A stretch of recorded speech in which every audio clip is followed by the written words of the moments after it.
Hey everyone, I just want to say that this fanfiction doesn't belong to me. The author of this story is Ancient Fun. I personally read this story and really enjoyed it because it had a fresh concept and wasn't like others which are just repeat and repeat of others. I hope you guys also enjoyed this story. 1047 Chapter 9 Navigator and Swordsman. Further in the chapter. She really likes to snap at people, huh, Makino? Yes, she sure does. And she looks so cute when she snaps too. Stop making fun of me, you damn pirates. Not a pirate. Damn pirate and his weird mother-like friend. Disclaimer, One Piece belongs to Eiichiro Oda. Chapter 9 The Navigator and the Swordsman. Nami peeked from behind a tree as she spied on the pirate ship that was sitting at a hidden cove of the island she was on. Finally, looks like tomorrow's the day. She sighed in relief when she saw the pirates gearing up with swords, guns, and cannons, looking like they were getting ready to go on a raid. She had tailed these pirates for a whole week, studying whether their treasury was on their ship or if they had a base somewhere else, studying who was in charge, how strong they were, and other things which helped her determine if she could steal from them without getting caught or not. You filthy landlubbers, the captain of the pirate crew yelled. Tomorrow morning, we pillage. The other pirates cheered. Tomorrow, we get so rich that we can eat till our stomachs explode. Another cheer, bury ourselves in booze. Nami tuned him out, getting the feeling that his rant was going to go on for a while. She had the confirmation that they would be doing the raid the next morning, and that was all she needed, so she left. She made her way through the thick forest with no need of a map to know where she was heading, and 30 minutes later, reached a town. She bought some food, went to the inn she had rented a room in, took a bath, made herself a hot cup of tea and then sat and stared out of the second-story window her room was on. The town was called Inizio, and even though it was late at night, the town was bustling with activity as people mingled at the many stalls that sold food, clothes, accessories and all sort of things. The joyful atmosphere was heightened by the lively music that spilled out from a nearby tavern, along with loud cheers and raucous laughter as people shared stories and drinks late into the night. All in all, the word happy was best used to describe the folks of Inizio, and in contrast to all the joyful people, Nami was staring at them all with a sad, melancholic look. This whole place is gonna get destroyed tomorrow morning, she thought with sadness as she leaned on the windowsill. The Leaper pirates, who she was tailing for the past week, would be pillaging this village early next morning and doing what pirates did best, destroy. She could try to stop it by informing the Marines, but knew from experience that it wouldn't do anything. This wasn't the first time she had found pirates who wanted to raid a place in advance after all. She thought back to the first time she had hoped the Marines would do something to help her, and she had flashbacks of Arlong destroying 5 battleships like they were nothing. After that, she had resolved to never ask for help, but that was with Arlong. During her early runs, she would sometimes find that a pirate crew was attacking some town in advance and had tried to warn the town. The first time, she had gone to the village chief and informed him that a pirate crew was planning an attack on them, and the chief had believed her. He had called the Marines, but they didn't care and dismissed the information as made up, and as a result, she had seen many people die the next day. She only learned much later that the Marines were bribed by the pirates to not interfere with the raid, which had shocked her. She had tried a few more times back when she was still really young, and she failed every time as the Marines were either in cahoots with the pirates, or dismissed her claims as a young girl's silly delusions. If the village people trusted her and tried to escape, the pirates preemptively attacked, and sometimes, it led to worse situations. After some time, she had lost confidence and hope that she could ever help anyone, so all she did now was use the opportunity to steal so that the people closest to her could be freed. It was usually easiest to steal from pirates when they were in the middle of a raid, as they would be off the ship, thus, leaving the treasury less guarded. She usually decided how to steal for each pirate crew separately, and for a big crew like the Leaper pirates, which had almost 50 members, this was the most effective plan. It still didn't feel good though. Knowing that such a happy town would be destroyed the next day while she knew about it and could do nothing made her feel guilty. There was a sudden crowd forming right outside a restaurant that caught her attention, where people were yelling the letters YMCA with glee, but hearing that only made her mood dip further. I'm sorry, but I'm not strong enough to help you, she apologized before sighing and closing the window, shutting out the joyful atmosphere as she lay on her bed. She shook the depressing thoughts away and thought of what she should do after stealing from the Leaper pirates the next day. The Alvida pirates were nearby, so they were her next target. She had heard that they raided cruise ships mostly, so all she had to do was find out which cruise ship they would attack in advance, get on it, and when they did attack, she could slip into the pirate ship, steal all she wanted and escape. It would take a couple of weeks to gather the information, but it was pretty easy. But she worried about what came after. She was running out of pirates to steal from, and these days, the pirates she could target were poor themselves. It was useless to keep stealing such measly amounts, as it would take a very long time to gather the 100 million if she kept going like this. Is it time I headed to the Grand Line? She wondered aloud with a sigh. She had heard only rumors of that place, which basically went something like, terrifying, death, scared, never going back again, pirate graveyard. It would be a huge risk, sure, but just one trip to the Grand Line could be enough for her to gather the rest of the money she needed to buy her village and get her life back. She just had to be careful like always and not take too many risks and she would be fine. It would be nice to have someone with me though, she thought but discarded it instantly. No friends. I fight alone. She sighed thinking it over but ultimately decided that she would head to the Grand Line after she stole from the Alvida pirates. She had heard a rumor that the marine base in Shellstown had a map to the Grand Line, and thus, her next 2 destinations were also set. The next morning, Nami coughed and wheezed as she hauled a bag of treasure behind her through the smoking remains of the pirate ship she was on. Ugh, why did things suddenly go so wrong? She huffed with irritation. Everything was going well until the damn ship exploded out of nowhere. As planned, she had snuck onto the ship and was waiting for the pirates to leave the ship to go raid the town. They had started off by firing cannonballs at the town, so she stayed still waiting for it to be over. But suddenly, the ship lurched violently, which was followed by a sudden explosion and everything went to hell. Apparently, the gunpowder in the below deck had somehow caught on fire and had caused the explosion, which had destroyed the ship and it had begun to slowly sink. Chaos had ensued as pirates ran around in a panic trying to run away from the fire and smoke, but ever the opportunist, Nami had used the chaos to make her way to the treasury of the ship. The walls of the treasury room were blown wide open, so she didn't even have to break in, but a fire in an adjacent room was quickly filling it up with smoke. She didn't care as she had hastily started filling up a bag with treasure. Halfway through, unfortunately, some of the calmer members of the pirate crew, also having had the same thought of getting the treasure, came to the treasury room too, and thus, she was now running away from them by purposefully going through smoke-filled regions of the ship hoping to lose them. I'm gonna kill whoever blew up the ship, she vowed with irritation as she finally made it to the upper deck, coughing and wheezing hard. She collapsed to her knees taking in heavy gulps of some much-needed fresh air, but she soon heard voices very close to her. Who's she? I don't know, intrude. She looked up to see 3 pirates through her teary eyes and quickly realizing that these pirates didn't yet know that there was a thief on board, composed herself and waved at them with a smile. Oh, hey, she wheezed, still coughing as she struggled to bring her breathing under control. I'm the new recruit that the boss just picked up. Whoa, really? Boss finally recruited a girl. Good, these guys are morons. Nami smiled as she slowly looked around. Most of the pirates had already jumped ship and the ship was also breaking apart.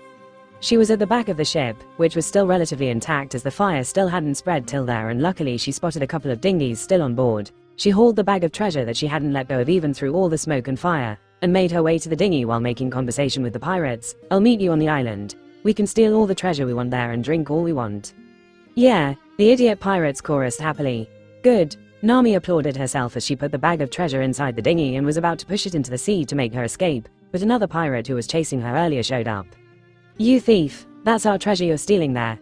No, she's a new recruit, the 3 idiot pirates explained with grins, and Nami was hoping the new one was also an idiot, but unfortunately, he wasn't. Idiots, he yelled at the 3 before bringing his sword out and pointing it at Nami. Someone blew up the ship to steal the treasure. It's this bitch. Now, you can ask the boss yourself. I really am the new recruit, Nami placated, backing away as her hands hovered over her thigh holster where her bow staff was. Liar, the guy yelled and lunged at her with his sword. Nami, already expecting it, ducked down, pulled out and assembled her bow staff, stepped diagonally across him and swung her staff at the back of his knees. The pirate staggered to a knee, losing his balance, and before he could even process what had happened, Nami twirled the staff around herself and smashed it on the back of his head. Gag! He fell down unconscious. Nami didn't have time to celebrate as the 3 idiot pirates would attack her now too, so quickly turned to face them, but was bewildered to find that all 3 were down too. What? She looked around, not understanding how the 3 had been taken out, but hearing more shouts of, there's a thief on board. She didn't delve on it and quickly pushed the dinghy into the sea. She jumped into it and soon, she was rowing away as fast as she could away from the ship. Phew, that was a close one. Nami let out a sigh of relief thinking she was in the clear, but not even a couple of meters away from the sinking ship, her dinghy lurched suddenly. She let out a yelp, holding onto the side of the boat so that she wouldn't fall over while her eyes searched for what caused the sudden jerk and realized someone had jumped into her dinghy. Shit. She quickly pulled out her staff, turned to face the person and locked eyes with a straw hat wearing black-haired teen standing at the bow of the dinghy. Thinking he was a pirate who had jumped from the burning ship, she was going to swing at him and take him out by surprise, but froze when she saw the widest and most joyous smile she had ever seen on a person's face. The previous night, goodbye, big bro Luffy. See you tomorrow. A few kids chorused together with excited grins as they waved at him and went away with their parents. Luffy waved at them with a smile, but he was more focused on studying each face of the dispersing crowd to see if he could spot the faces of Zoro or Nami. He let out a tired sigh when he didn't and went back to the restaurant where Makino was waiting. Didn't find them? Makino asked sadly as she saw the unsatisfied look on Luffy's face. Nope, maybe they're not here, Luffy sighed as he studied the plethora of maps littered on the table. There were a ton of markings, routes, notes, etc. on the maps which he had made, and he added another note of, not here, next to a town called Inizio. It was still fun watching those kids dance though, Makino chuckled. You sure have picked up a lot of catchy songs now, she said before humming a tune. Yeah, it's cool huh? Luffy grinned. The two were dining at an open restaurant, and when Luffy had seen a group of kids playing just outside, he had joined in and made them dance to YMCA in the hopes that a large crowd would form. If Nami and Zoro were around, then he was hoping that they would be attracted by the crowd and show up too, but sadly, they hadn't. You said Zoro should show up in Shellstown any day now, right? Makino asked as she pointed at said town on the map. Yeah, so it actually doesn't matter now I guess. The last 2 weeks sure were a massive waste of time huh? Just been going on a wild goose chase. Hey, don't say that, Makino said in a chiding tone. If we weren't there, a lot of people would have lost their lives at those islands we stopped at, you know. Yeah, I guess that's the one good thing that came out of this, Luffy said as he pondered over the journey so far.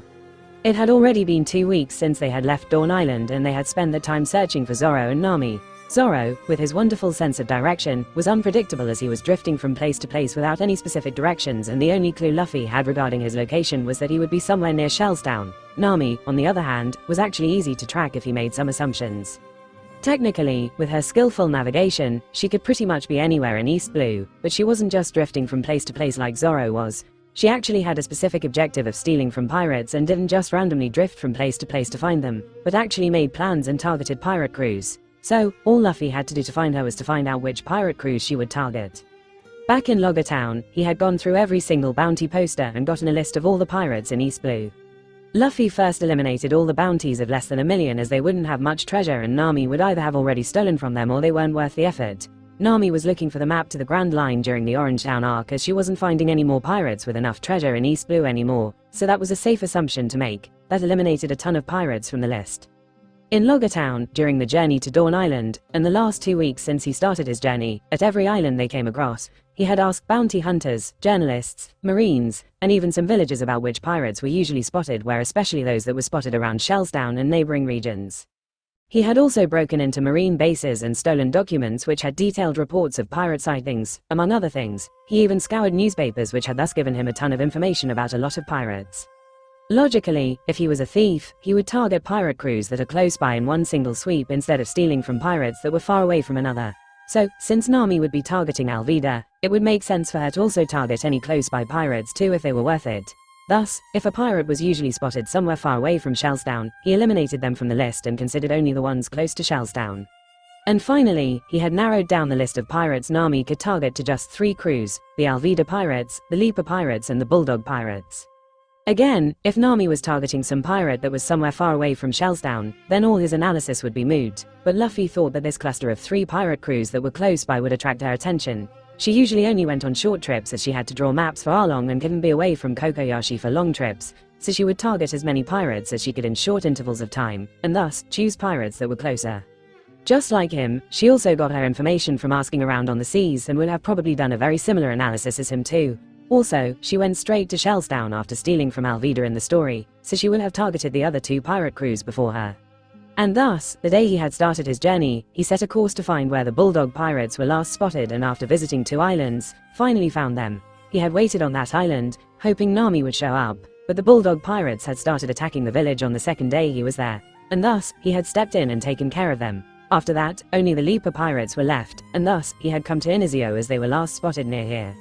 This island was also one of the closest islands to Shellstown, so he thought that Zoro could also be here. He had left 5 weeks earlier than his story counterpart, and 2 weeks had gone by, so it was currently 3 weeks before his birthday.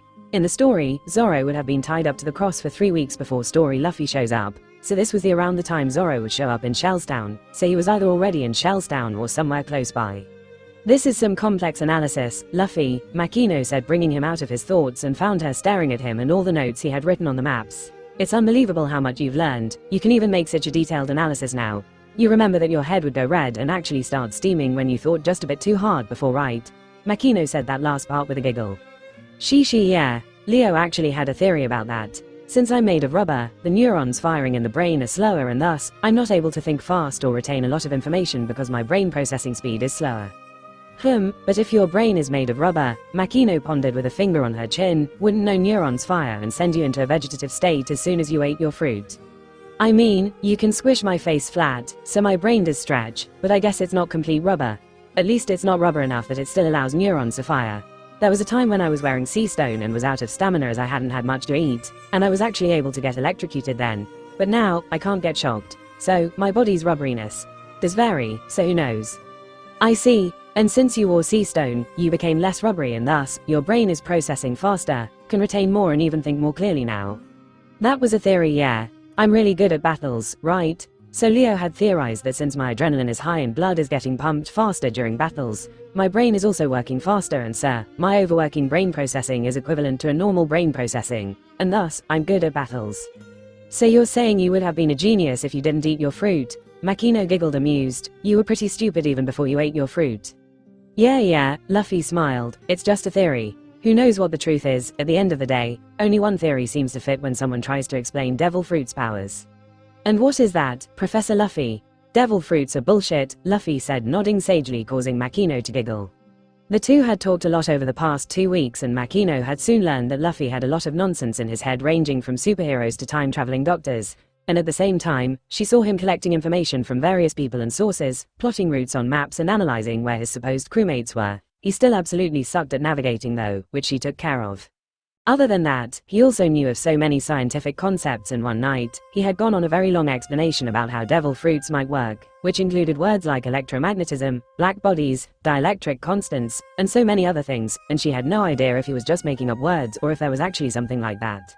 She had even started playfully calling him Professor Luffy when he was explaining stuff, Detective Luffy when he was investigating where his crewmates were, and Nonsense Luffy when he told random stories. At the end of the day, Luffy had changed a lot and she liked a lot of the changes. But there were a few changes that she absolutely loathed to the point that she wanted to beat him up. She wanted to confront him about it, but she didn't know how exactly to navigate that conversation, so was waiting for the right time. Anyway, Luffy said, changing the topic, I'll go search for these leaper pirates tomorrow and we'll wait here for a couple of days. If nothing happens, we'll go to Alvida. I think she should be somewhere around here, he said, tracing a region on the map. To get, Kobe. Yep, and then go to Shellstown where Zoro will show up. I got that right. Yep, if you already knew where he was, why all this? Couldn't we have just waited in Shellstown? Makino asked, perplexed. As to how he knew where they were, she had asked him the first time he brought it up, but he had deflected the questions or only given her vague answers. After that, she didn't pry and just accepted it, thinking that someone was giving him information. I'm more worried about Nami actually. Zoro, I'll somehow find him even if he doesn't show up at Shellstown as he's famous, but Nami, he sighed with worry. Either way, we'll continue finding her after we pick up Zoro. He trailed off, not saying anything more, and Makino sighed, accepting his vague answers again. As for the real reasons Luffy had left earlier and was searching for his crewmates, there were several. There was selfish reasons like him wanting the start of his journey to be different than what happened in the story. A lot of his crewmates were in specific places and he would meet them under specific situations which he knew he wouldn't be able to change much, but at least for Zoro and Nami, he could change it. He wanted to meet them under different circumstances than what happened in the story. And that's why even though Zoro would be showing up in Shellstown any day now, he was hoping he would still run into him on Inazio. Another selfish reason was that he wanted to play detective and see if he could find them by himself. And lastly, the actual major reason that had made him even think of leaving early was because of some of the pirate bounty posters he had seen back in Loggertown. A couple of pirates he had seen made him think, these guys exist. But wouldn't that mean that they could also be real? But how would that work? Wait a minute, oh no. What about Nami then? He was downright terrified of the conclusions he had come to, and just the thought of waiting for 5 weeks to get the confirmation if he was right or not had him going crazy. If his conclusions were correct, then he would definitely need the extra time, but more importantly, he wanted to see Nami as fast as possible. And thus, he had left early. As for the consequences of leaving early, he didn't care much. He knew many of his adventures relied a lot on him showing up at the right place at the right time, especially on the Grand Line. If he left earlier or later, then he would miss Vivi, miss the ship falling from the sky, miss the knock-up stream, and so many more events. But he wasn't worried. They were definitely not leaving East Blue until Zoro got his fight with Mihawk, and that was a good equalizer in syncing up the time periods. Ah, pirate attack. Luffy was woken up by loud booms and screams the next morning. He sat up on top of a tree where he was sleeping and lazily looked towards the shore where there were 3 pirate ships firing their cannons at the town. He sighed when he saw the Jolly Roger and recognized him as the Leaper pirates. Great, if they're already attacking, Nami won't show up. He heard screams of people and used Sora and Airwalk to get to the shore as quickly as possible. Makino was at an inn further inside the town so she would be safe. Panic had ensued as people were screaming and running away from the shore, and just as Luffy got there, the pirate ships fired another salvo of cannonballs. Luffy just leapt high into the air, placing himself right in the way of one of the cannonballs, and just as it was about to hit him, caught it in one hand, gripped it tight and used its momentum to rotate in place, thereby redirecting the projectile, and launched it back at the ship when he made a 360-degree turn. It missed, but he quickly airwalked to the other cannonballs in less than a second and threw them back at the ship, two of which crashed into one of the ship's hull, which somehow caused a chain reaction as the ship suddenly exploded. Oops! Luffy landed back on the ground just as the explosion happened, wondering what had caused it. He was utterly bored as he saw the other two ships stop firing, probably thinking that someone was firing at him, but confused when they didn't see anyone. The previous islands he had been to also had one or the other problem in which he had gotten involved, but any opponent was so boring and weak that he didn't even want to fight them. Luffy, Makino called out, and he saw her near a destroyed building, helping other people in the group of kids he had befriended the previous day too. 10 minutes later, all the townspeople at the shore had vacated the area, with Luffy helping people trapped in debris get out, while the two pirate ships stayed near the destroyed one. He sighed watching the ships and was about to go destroy them too, but his eyes caught a flash of orange and he froze.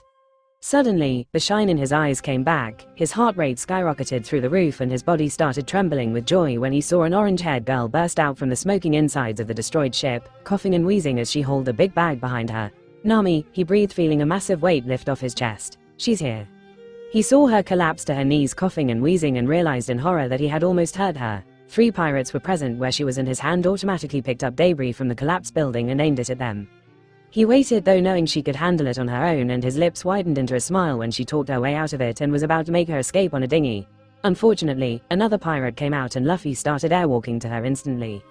Nami took out one pirate in just 2 strikes from her staff with amazing grace, but the other 3 were about to attack her from behind, so he threw the large rock in his hand at them. It hit one of the pirates, who crashed into the other 2, thus taking all 3 out at once. Nami seemed a bit confused when she turned to face them and saw all 3 knocked out, but she shrugged it off and pushed the dinghy into the sea before jumping in and paddling away. He reached her then and she was watching the sea when he dropped into her dinghy. Luffy studied his navigator closely as she let out a yelp, losing balance, but was quickly back on her feet with her bow staff pulled out and locked eyes with him. She had her trademark orange hair and was wearing a white shirt with an orange miniskirt with white rings on either side. As the two stared at each other as if in a daze, he noticed how chocolatey brown her eyes were. "Hi," Luffy happily greeted her, and only then did Nami come out of her confused daze and instantly swung her staff at him, yelling, "Get off my boat." Luffy dodged it and looked at her amusedly. "Calm down, will you? It's not like I'm one of those pirates that you just stole from." "What are you then?" she asked, noticing that he was in fact not one of the Leaper pirates. She had observed each of their crew members over the past week and she didn't remember seeing the man before her. "Monkey D. Luffy. Nice to meet ya. I'm not asking for your name. What are you doing on my boat?" "Just dropped in." She swung its staff at him again. "That's not an answer. Get off my boat." He again dodged it and Nami grew increasingly frustrated. "What do you want?" "Ah, nothing. Just wanted to apologize, that's all." "Apologize? For what?" "That ship blowing up," he said, pointing at the burning and sinking ship behind them. "I'm kinda responsible." "It was you." Nami grew angrier as she swung her staff at him again with full force. Luffy didn't bother dodging this time, thinking she was going to keep doing it anyway, while Nami expected him to fall over, after which she could trip him into the sea, but both heard a loud crack as soon as the staff made contact. The future captain and navigator both stared at the staff that was now broken in 2 with one piece dangling off of the other before looking up at each other again. "Good strong swing," Luffy nodded approvingly, giving her a thumbs up. "It wouldn't have broken if there was no strength behind it." "You broke my staff," Nami snapped, grabbing him by the neck of his vest. "I didn't, it just broke by itself," Luffy argued, trying to placate her. "Damn, I messed up our first meeting." "The hell does that even mean?" She shook him angrily. "I've had that staff for years and now you broke it. Pay me back." Okay, I'm sorry. I'll pay for it. It costs 5 million berries." PFFD, Luffy couldn't help but laugh at the absurd price. "Don't laugh," Nami yelled, shaking him by his neck. "I'm not joking." "Wait, did it really cost that much?" "Yes. Is he really that gullible? Now, pay me back." Okay, calm down for a bit," Luffy said with an amused smile. "Look what's happening around you." "Huh?" Nami was confused, but when she did look around, she paled in horror when she saw the other 2 pirate ships flanking them from either side, essentially sandwiching them, while all the pirates were peeking over the deck staring at them with anger, and some even had guns pointed right at them. "Oh hey, boys," Nami said, letting go of Luffy and waving at them with a smile, but was panicking on the inside while also thinking of how to get out of the situation. "It's her, boss," one of the pirates yelled, pointing at her. "That's the thieving bitch who blew up the ship and stole all our treasure." "I did no such thing," Nami snapped, as she really hadn't blown up the ship. "Then what's that bag over there?" the supposed captain calmly asked, pointing inside her dinghy where the bag of treasure lay. Crap. Oh that. She quickly looked for a way out, and when the straw hat bastard smiling at her, she saw a scapegoat. It's this guy, she said, pointing at Luffy. He's the one who blew up the ship and was taking all the treasure and running away. I was trying to stop him. Oh, is that true? The captain asked. Well, I was the one who blew up the ship. See, Nami yelled, pointing at him. I was trying to stop him.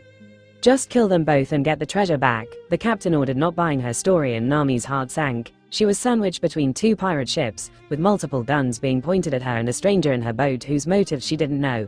Is this how she was going to go out? She had been so careful all this time, and she was so close to gathering the 100 million, and this stupid situation was how she was going to die.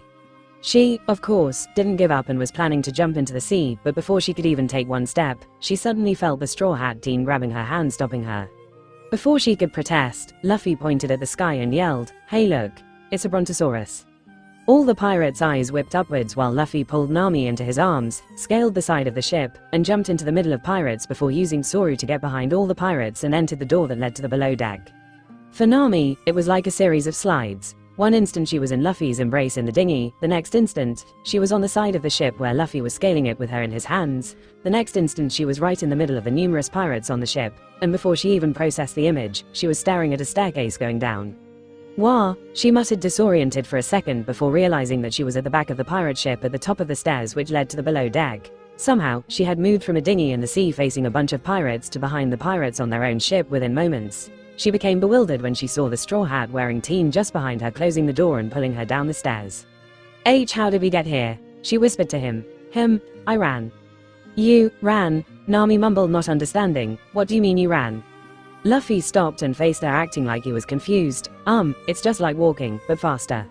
I know that, idiot. Nami snapped, growing irritated. Hey, I hear something below deck. Go check it out, a voice said from outside, and Nami clamped her own mouth shut, realizing she had raised her voice. Hearing steps coming towards them from outside, she quickly started looking around for a place to hide. They were in a corridor, so she started running through it while looking for a room to hide in, and Luffy followed behind her, but much to her irritation, he was laughing at her. Don't laugh, she hissed, it's your fault. Why? You're the one shouting and getting their attention. It's because you said stupid things. She. Wait a minute, Nami suddenly stopped. My treasure. I left it back in the din. You mean this? Luffy asked, lifting up the bag of treasure in his hand. My treasure, she exclaimed, happily snatching it away from his hands. She then realized that he had hauled it all the way from the dinghy and grew cautious of him. This is mine. She glared at him while hugging the bag. Yes, it's yours, you're not getting it. I never asked for it, Luffy chuckled. Why did you bring it with you then? I saw you holding onto the bag even though you were choking on the smoke earlier, and even while fighting that pirate, so I know it's precious to you. Oh, Nami blinked. Thank you then, she said, but was still suspicious of him and didn't let her guard down. The pirates were after him too, so at least until they were out of danger, they were in the same boat. She heard steps again, so again started moving, trying to find a place to hide.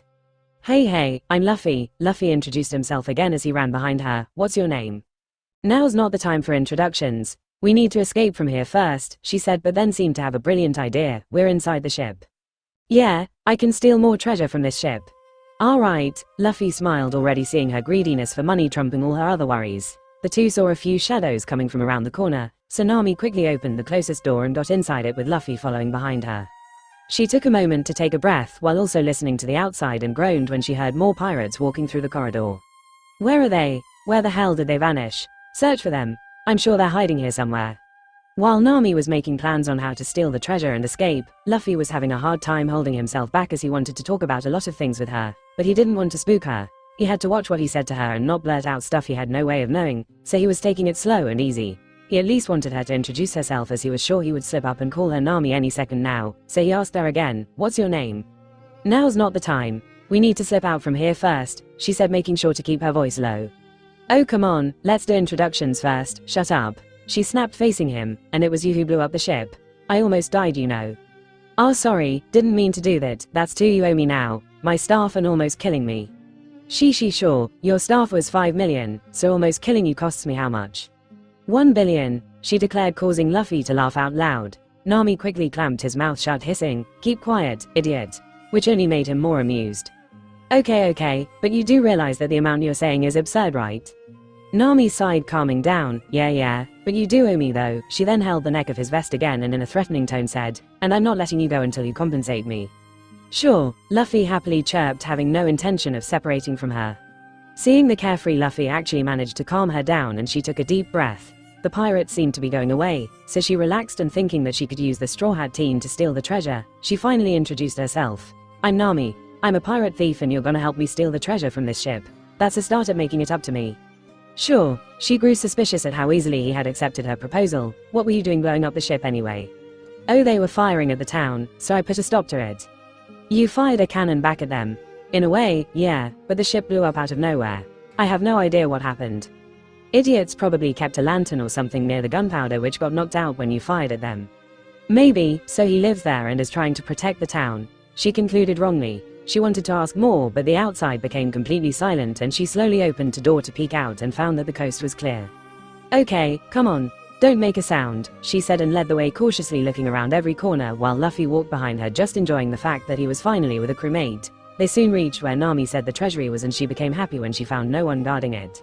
It's my lucky day, she smiled as she fiddled with the lock on the door and within a minute, had it open.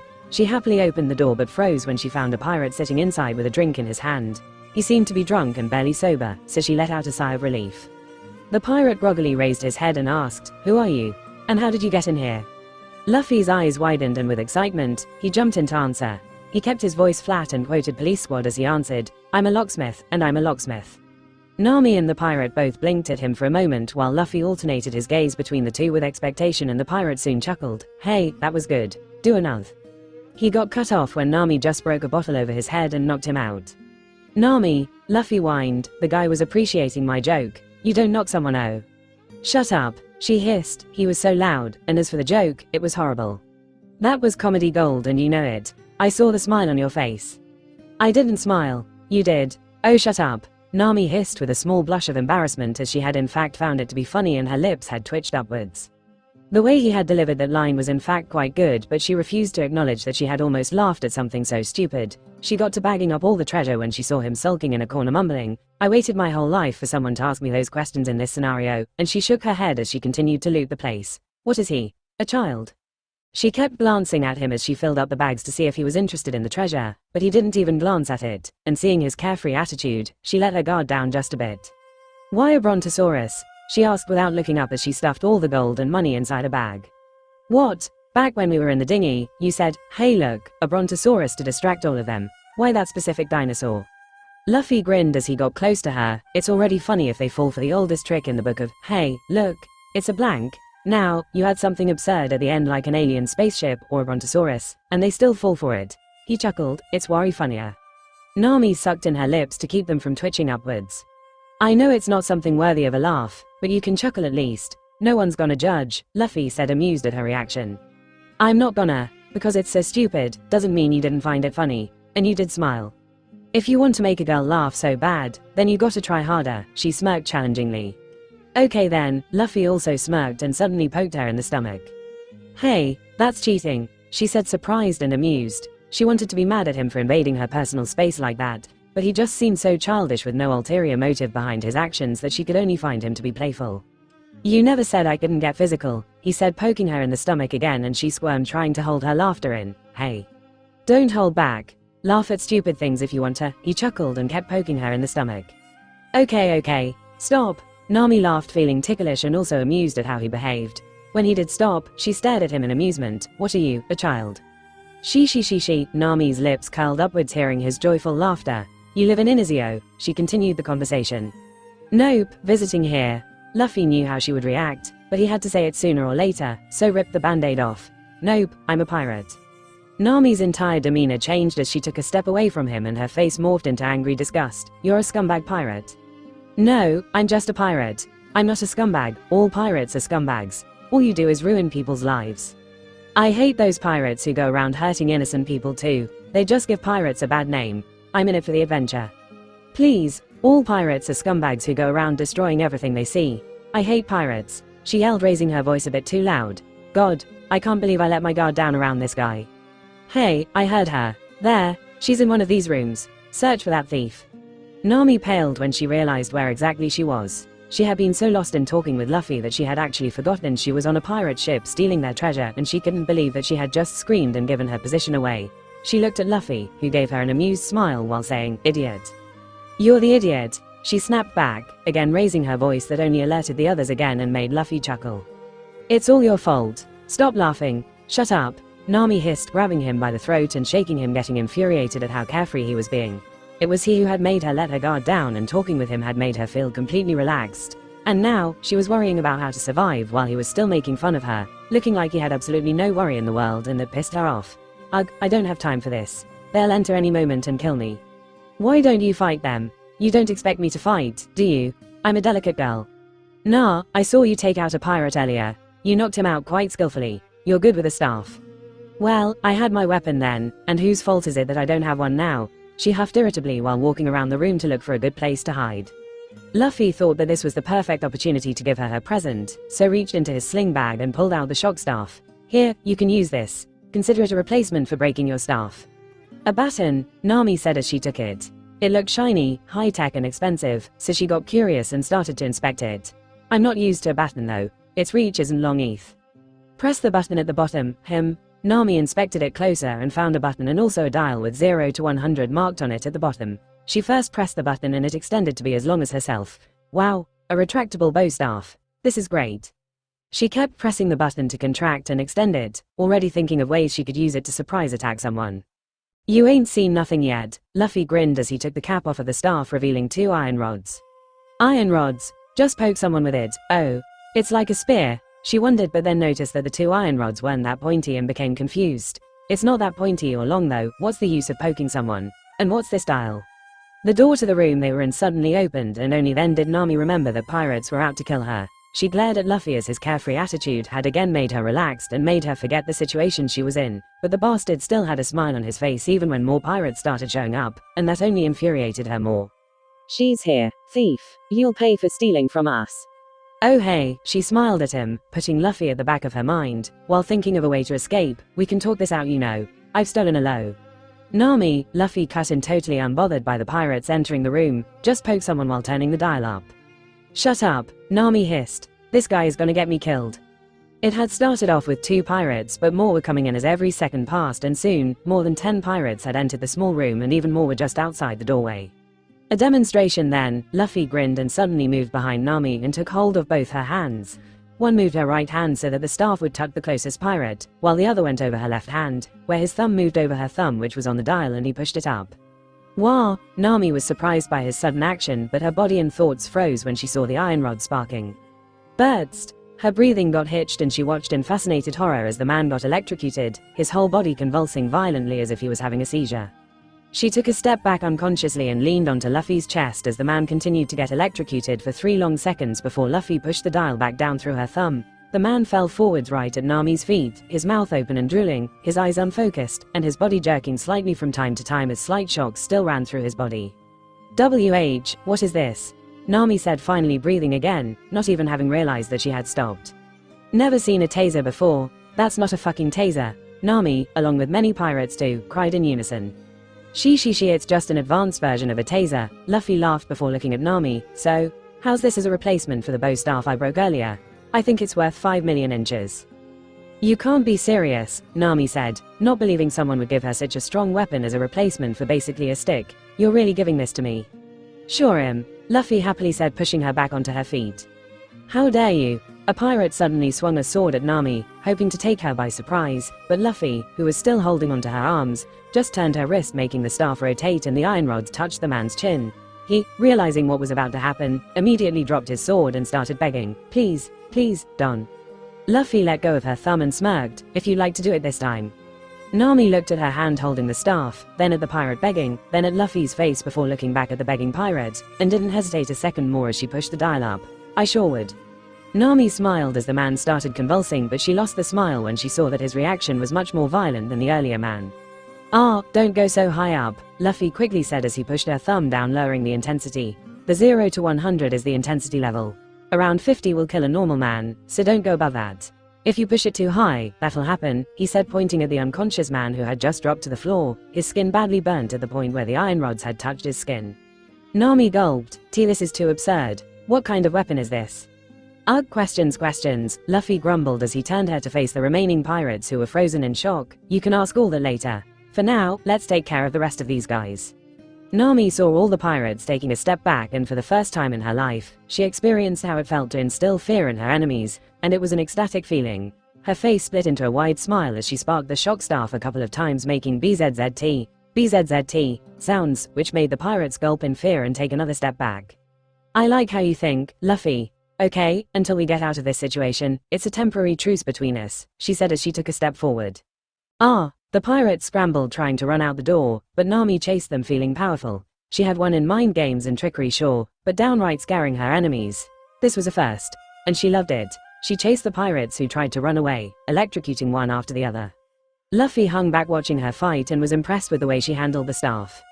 Even if it was a strong weapon, it meant nothing if she couldn't touch a person with the iron rods. Maybe the first one or two might get caught by surprise, but the others would wizen up and just avoid the iron rods or deflect it away like a sword. If they calmed down and thought about it, the shock staff was weaker than a sword, as the only deadly part of it was the tip, unlike a sword which had a hull edge to it. The pirates soon did realize that the top was the only dangerous part of the staff and circled her, trying to gang up on her, but Nami seemed to have already realized its weakness too and was fast and nimble as she weaved through the pirates. She kept contracting and extending the staff as and when required, taking out many by surprise, and was twirling it around with minimal movements so that it could reach the pirates. If someone deflected it, she just redirected her staff to the next person before twirling the staff around herself and getting the original target. She was graceful, fast, and dynamic as she was quickly learning how to fight with the shock staff. She did get in over her head and soon made her first mistake as she let herself wide open for a sword swing, but Luffy quickly took him out, already expecting something like that would happen. Nami caught his eyes and he just gave her a grin as if saying, "I got your back.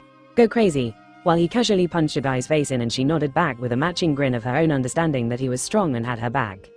She made many more mistakes, which Luffy took care of, but she improved quickly and made lesser and lesser mistakes as the fight progressed. She had come out of the room by the end and was taking out the ones in the corridor in just 5 minutes since the first pirate got electrocuted. All of them were either down or had run away. Nami panted with an ecstatic smile on her face, more tired at the heightened feelings of excitement rather than tiredness, as she stood above the unconscious bodies of enemy pirates. I did this, she thought in disbelief. She had a hard time in just one-on-one physical fights before and usually relied on surprise attacks to win, but right now, she had taken out more than 20 pirates in less than 5 minutes. She couldn't even have dreamed of something like this in her wildest imagination. She also acknowledged that she had made a lot of mistakes and taken unnecessary risks while fighting which would have gotten her killed, but somehow seeing Luffy with a casual smile looking out for her back and taking out any pirate who attacked her blind spot like it was nothing, she had trusted him, and she was too lost in the feelings of ecstasy as she took out enemies that she had even forgotten that Luffy was a pirate. Luffy's smile hadn't faded ever since he had spotted her, and it only widened more now as he saw her happy face.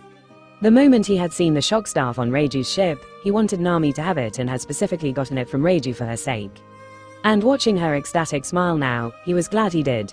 Until Usopp made her climate act, she could use that as her weapon, and Usopp could even make a better climate act if he studied how the staff worked and maybe even incorporate some elements into his own weapons, thereby increasing the battle prowess of 2 of the weaker members of the crew. He had lots of ideas of how he could make his crew stronger in their own fighting styles, and this was just one of them. This is so amazing. Nami actually started excitedly jumping in place when her joy became too much to hold in. She suddenly turned to Luffy and got right up in his face while grabbing his shoulders. How the hell does something like this exist? Did you make this? How does it work? Are you actually giving this to me? No, wait, I don't care what you say, this is mine. I'm not parting with it no matter WH. Okay, slow down, Luffy chuckled as he cut her off. Too many questions. She didn't stop though and continued with excitement. Hey, let's team up.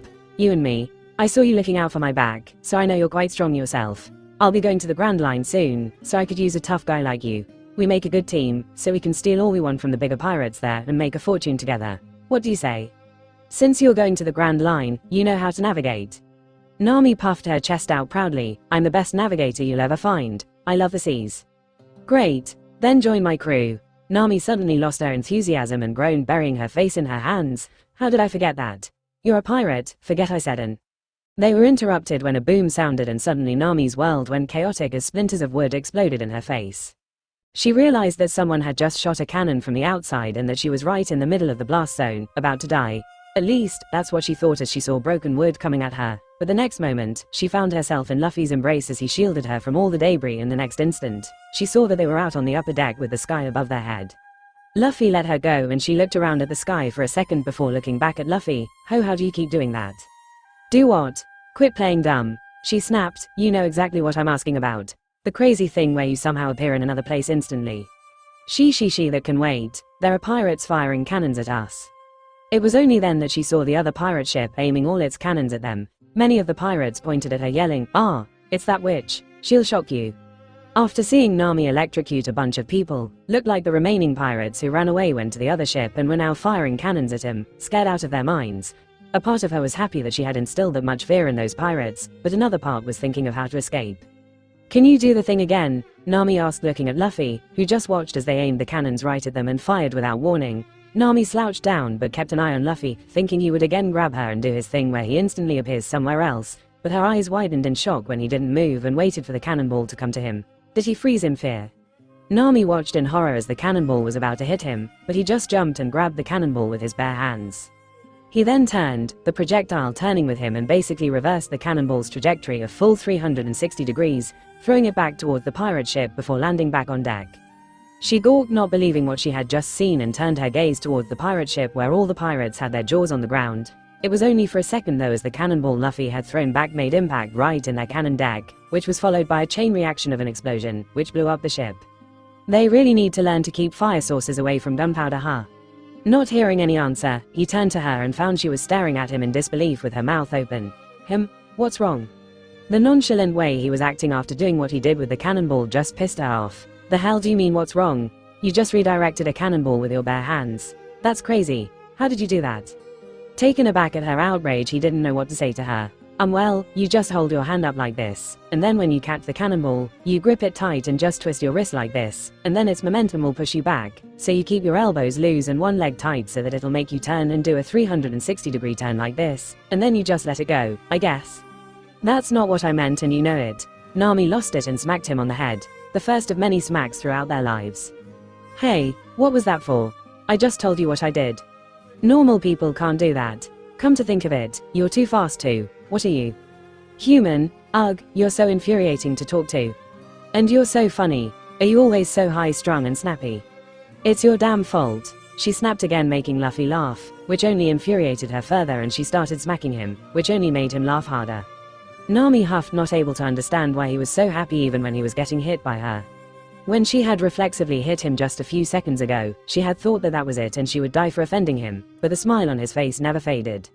He had a disarming quality about him which had made her relaxed around him, and that's also the reason she kept forgetting he was a damn pirate. Or rather, she didn't want to believe that he was a pirate. He didn't seem bad at all, with absolutely no malice in him, and she didn't want to believe that he was doing a deceiving act the whole time. She sighed, getting confused at her own thoughts, and when her eyes landed on the bag of treasure she had filled in the treasury room out on deck, she realized that Luffy had again brought the treasure with him and looked at him suspiciously. "Hey, you're not getting any treasure. I stole it fair and square." "Sure, I don't care. You can have it. Then why are you here? Aren't you here to steal from an enemy pirate? And why did you blow up the ship?" "It was a mistake. They were firing at the village, so I just threw a cannonball back at them and boom. The ship exploded. Just like what happened now." "So what if they were firing at a village? Why would a scumbag pirate like you care?" "I'm not a scumbag pirate, I'm a pirate. All pirates are scumbags." Yeah, whatever." Luffy shrugged the topic off, knowing she wouldn't budge so soon. He looked towards the island and saw that Makino was standing at the shore waiting for him. He also saw marine ships in the far distance coming towards them, so decided it was time to leave.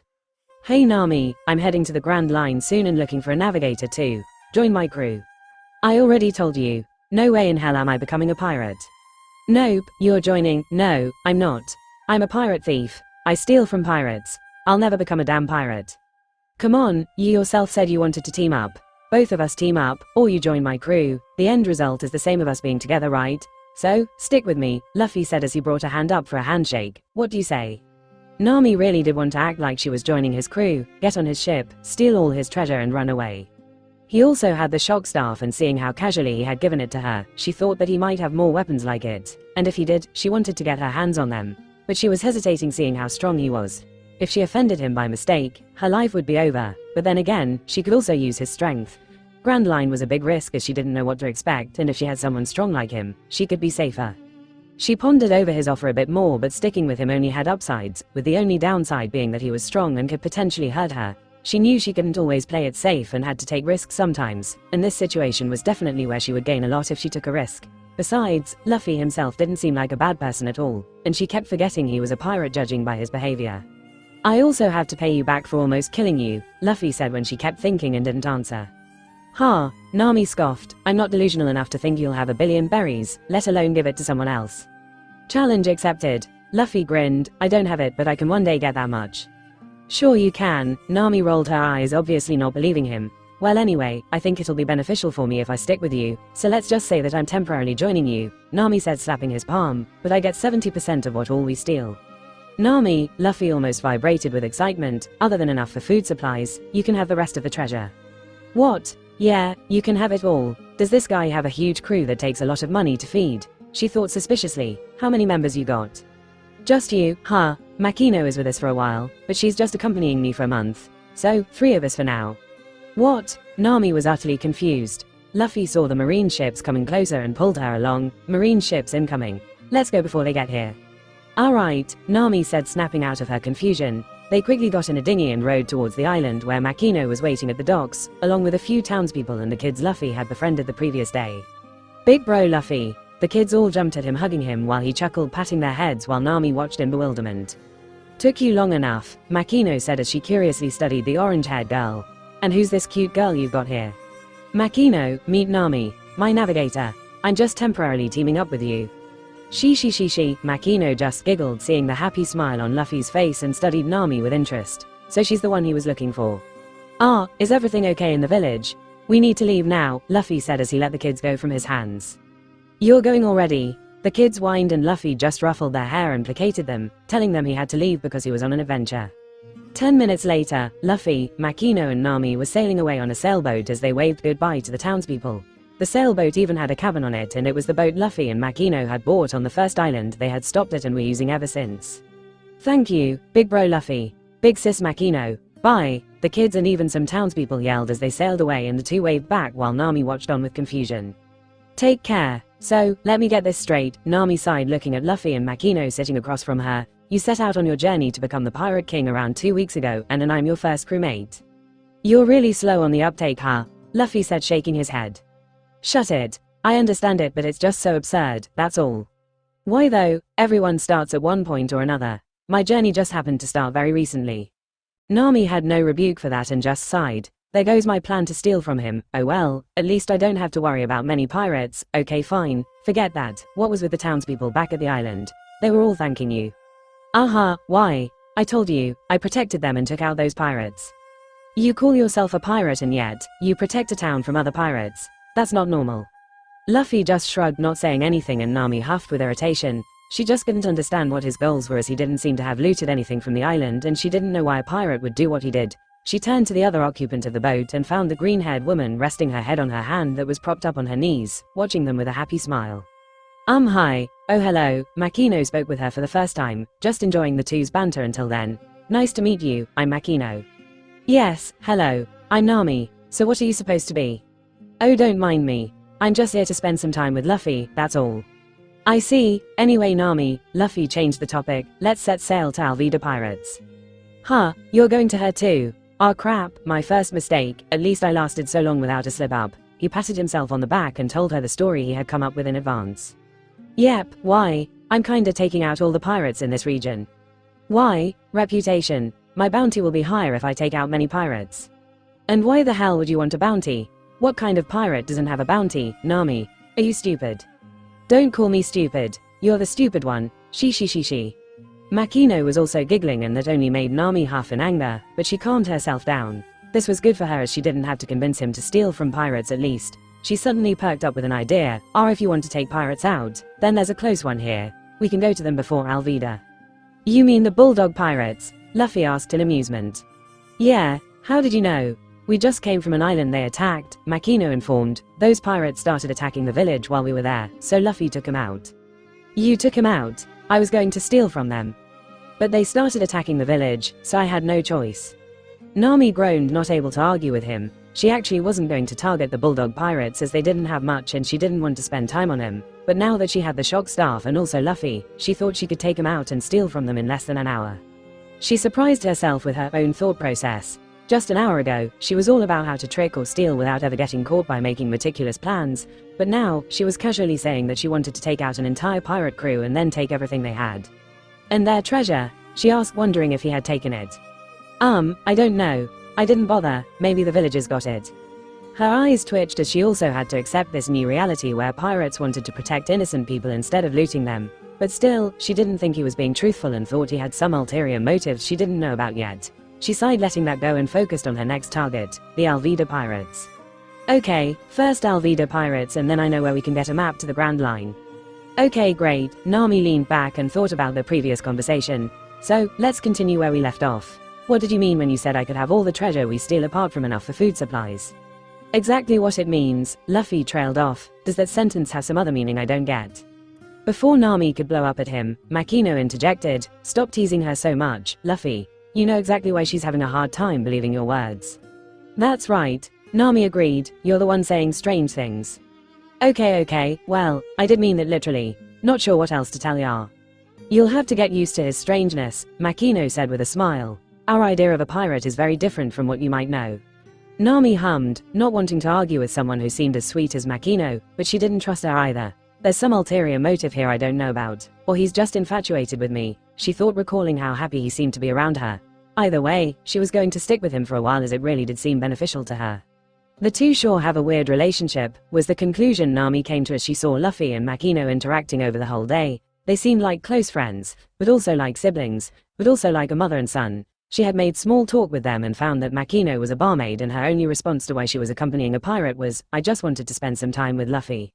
Either way, she didn't care much and was much more interested in the shock staff and had spent the majority of the day getting used to it. It was such a powerful weapon that she even had the thought of beating Arlong with it, but images of battleships getting destroyed flashed in her mind and she knew it would be impossible. Even if she got him by surprise, all he needed was a second before he would just jump back and break contact. She shook those thoughts away and was just happy that she could at least defeat normal pirates with it by her side. So this needs charge, huh? Nami asked as she twirled the shock staff in her hand. Yeah, it's not some magical device, Luffy answered as he cooked noodles. It was night, so they had furled the sails and it was Luffy's turn to cook that night. They had bought a portable stove, a few pans and other basic cooking utensils on Makino's insistence, and Makino and Luffy had taken turns cooking for each other over the past 2 weeks. Isn't it useless then? I need to keep charging it. How long does it take? Charging it is a bit different. I'll show you how to charge it when we are on land. Takes like 5 minutes if I do it, that's all. Really? That's amazing. Who exactly made it? Makino asked as she watched Luffy cooking with a bit of fascination, still not over how he could cook now. A friend made it. I played with it a lot, so she gave it to me. You played with this? Nami asked incredulously. Yep, Luffy said as he took the staff from her and pointed it out at sea. I would use it like a wand and just go Avada Kedavra. He yelled as he pushed the dial all the way up and the iron rod sparked just as he said the spell. It's abracadabra, idiot. That's the magic spell used for tricks. Avada Kedavra is a killing curse. Huh, forget it. Luffy sighed before he smiled mischievously. Speaking of magic, do you know what you call a dog that can do magic? Wait, what? Nami said, confused at the random topic change. Alabracadabra. Nami rolled her eyes at him. Really? Making puns to make me laugh now? It wasn't for you, Luffy chuckled as he watched Makino, who had turned her face away from them and her shoulders were shaking. He had found that Makino loved dad jokes and he didn't fail to tell her at least one per day. Really, Makino? Nami sighed, don't laugh at something so stupid. He, it's so funny the way he says it though. She anyway here, Luffy said as the noodles were done and handed it to the two after putting it in a bowl. I still can't get over the fact that you can cook now, Makino shook her head, and make something this good. Nami tasted the food too and added her own comment, this is good. Rather than good, I would say it's not bad. There's nothing to complain about, but there's nothing special about it either. It's just, bland I guess. But not bland in a bad way either. Exactly, Makino nodded. I guess since you didn't know him before, it seems like that, but making something not bad is an achievement in and of itself for him. Really bad at cooking before, huh? Nami giggled. Makino also giggled, agreeing with her. The most he had done was roast meat over a fire, and even then he couldn't wait for it to cook and eat it raw. Wow, so from that to, okay, cooking, you learned to cook? Nami asked, turning to Luffy. Yep. As long as it tasted okay, it was enough for the others, so that's all I learned, Luffy said, thinking about the kids at the orphanage from Leo's life. Others? Makino asked. Some people I met. Thankfully, Makino just hummed and let the topic go. Nami could sense the slight tension between the two, but didn't pry nor was she interested. She simply ate the rest, but suddenly noticing something on Luffy's wrists, she took a surprised gulp of air and started to choke. Hey, you okay? Why yeah, I'm fine, Nami coughed, her voice quivering as her mind worked overtime to think of ways to escape. No, I'm caught in a trap. Shit. I shouldn't have let my guard down. Luffy, your cuffs are showing, Makino informed, knowing why Nami was suddenly on guard. Oh, look, I get that you're a criminal and I don't know what your goal is, but I'm sure we can work something out, Nami said as she slowly backed away in fear. All this time, it was an act. I can't believe it. These are bracelets, Luffy said, clicking them off and putting them back on again. There was a beat of silence where Nami stared incredulously at his bracelets, before looking up into his amused eyes, and all tension drained out of her body as she slumped down with a massive sigh of relief. PFFD, she lunged at him, hearing him laugh at her, and started to choke him. Why the hell are you wearing bracelets that look like cuffs, you goddamn idiot? You almost gave me a heart attack. She really likes to snap at people, huh, Makino? Yes, she sure does. And she looks so cute when she snaps too. Stop making fun of me, you damn pirates. Not a pirate. Damn pirate and his weird mother-like friend. He, arg. Oh, wow, we came to the destination right away. Luffy marveled at how fast they had reached Alvida's base. You're really good, Nami. I thought it would 2 days at least, but you did it less than a day. I told you, I'm the best navigator in East Blue. As expected of the navigator of the future Pirate King. Yep, as XP wait, I'm just temporarily joining you.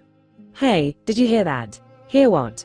I think I just heard someone, maybe my imagination. Get back to work or Alvida-sama will kill you.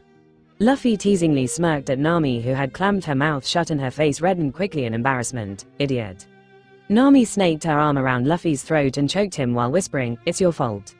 The three had reached the uncharted island Alvida used as her base the following morning and found that Alvida's ship and Alvida herself were on the island. Makino had stayed back at the boat while Luffy and Nami had discreetly explored the island, and they were currently looking at the cabin where all their treasure was stashed while hiding behind a couple of bushes. Okay, the treasure is in there with Alvida, Nami said after she had had enough of choking him. And there are many pirates patrolling the area. So, you go cause a distraction that'll take her and all the others away from the cabin. Why? We can just fight them all. No. If it's possible to do it stealthily, we do it stealthily. She did recognize the weaknesses of her weapon. She could defeat a few people quite easily, but anyone a bit skillful could avoid or deflect it like a sword, and she had heard of Alvida's terrifying iron mace. One small mistake and her brain would be splattered on the floor, so if she could avoid a fight, she wanted to. Sure, Luffy agreed as he wanted to find Kobe anyway. I'll be back. He ran off trying to look for Kobe, and it wasn't hard as he soon found him in another cabin which held a pantry with a few other pirates who were all bullying him. Kobe was a bit of a pudgy kid whose body posture made him look smaller than he actually was. He had light pink hair and wore round-framed glasses that were too big for his face, and everything about him screamed, I'm timid. Hey Kobe, do the work properly. You missed a spot here, one pirate yelled as he lazily lounged on a chair. I'm sorry. Kobe immediately bowed down in apology before quickly sweeping the area the pirate had pointed at. That's a good boy, he laughed, kicking Kobe. Make sure it never happens again. Yes, I'm sorry. It won't happen again. Kobe got up and again bowed before he continued sweeping the place.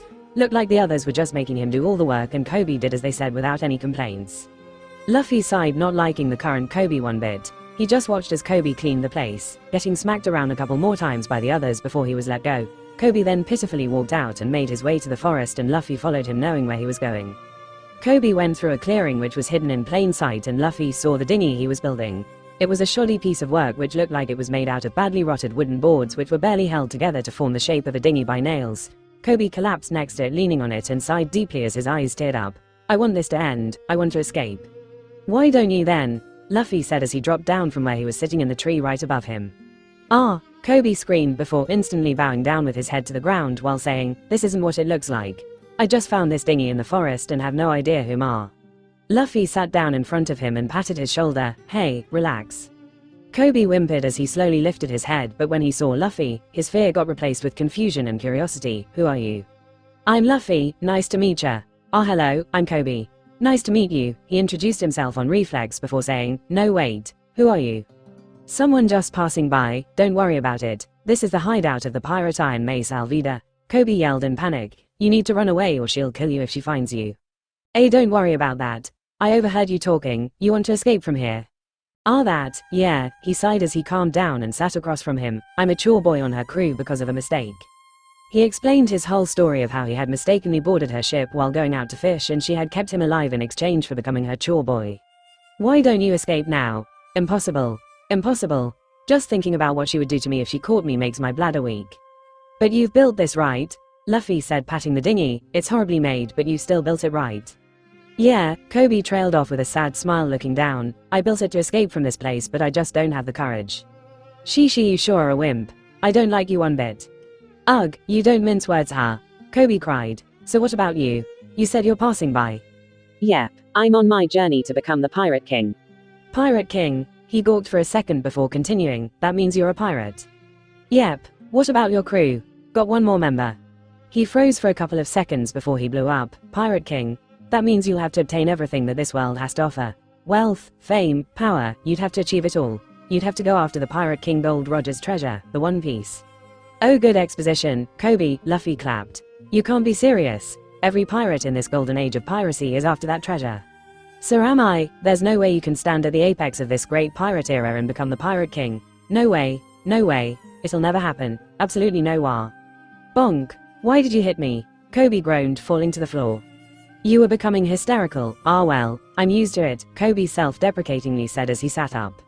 Luffy smiled watching him. Unlike others who just laughed it off, or brushed off his claim as a joke, Kobe actually took his words seriously.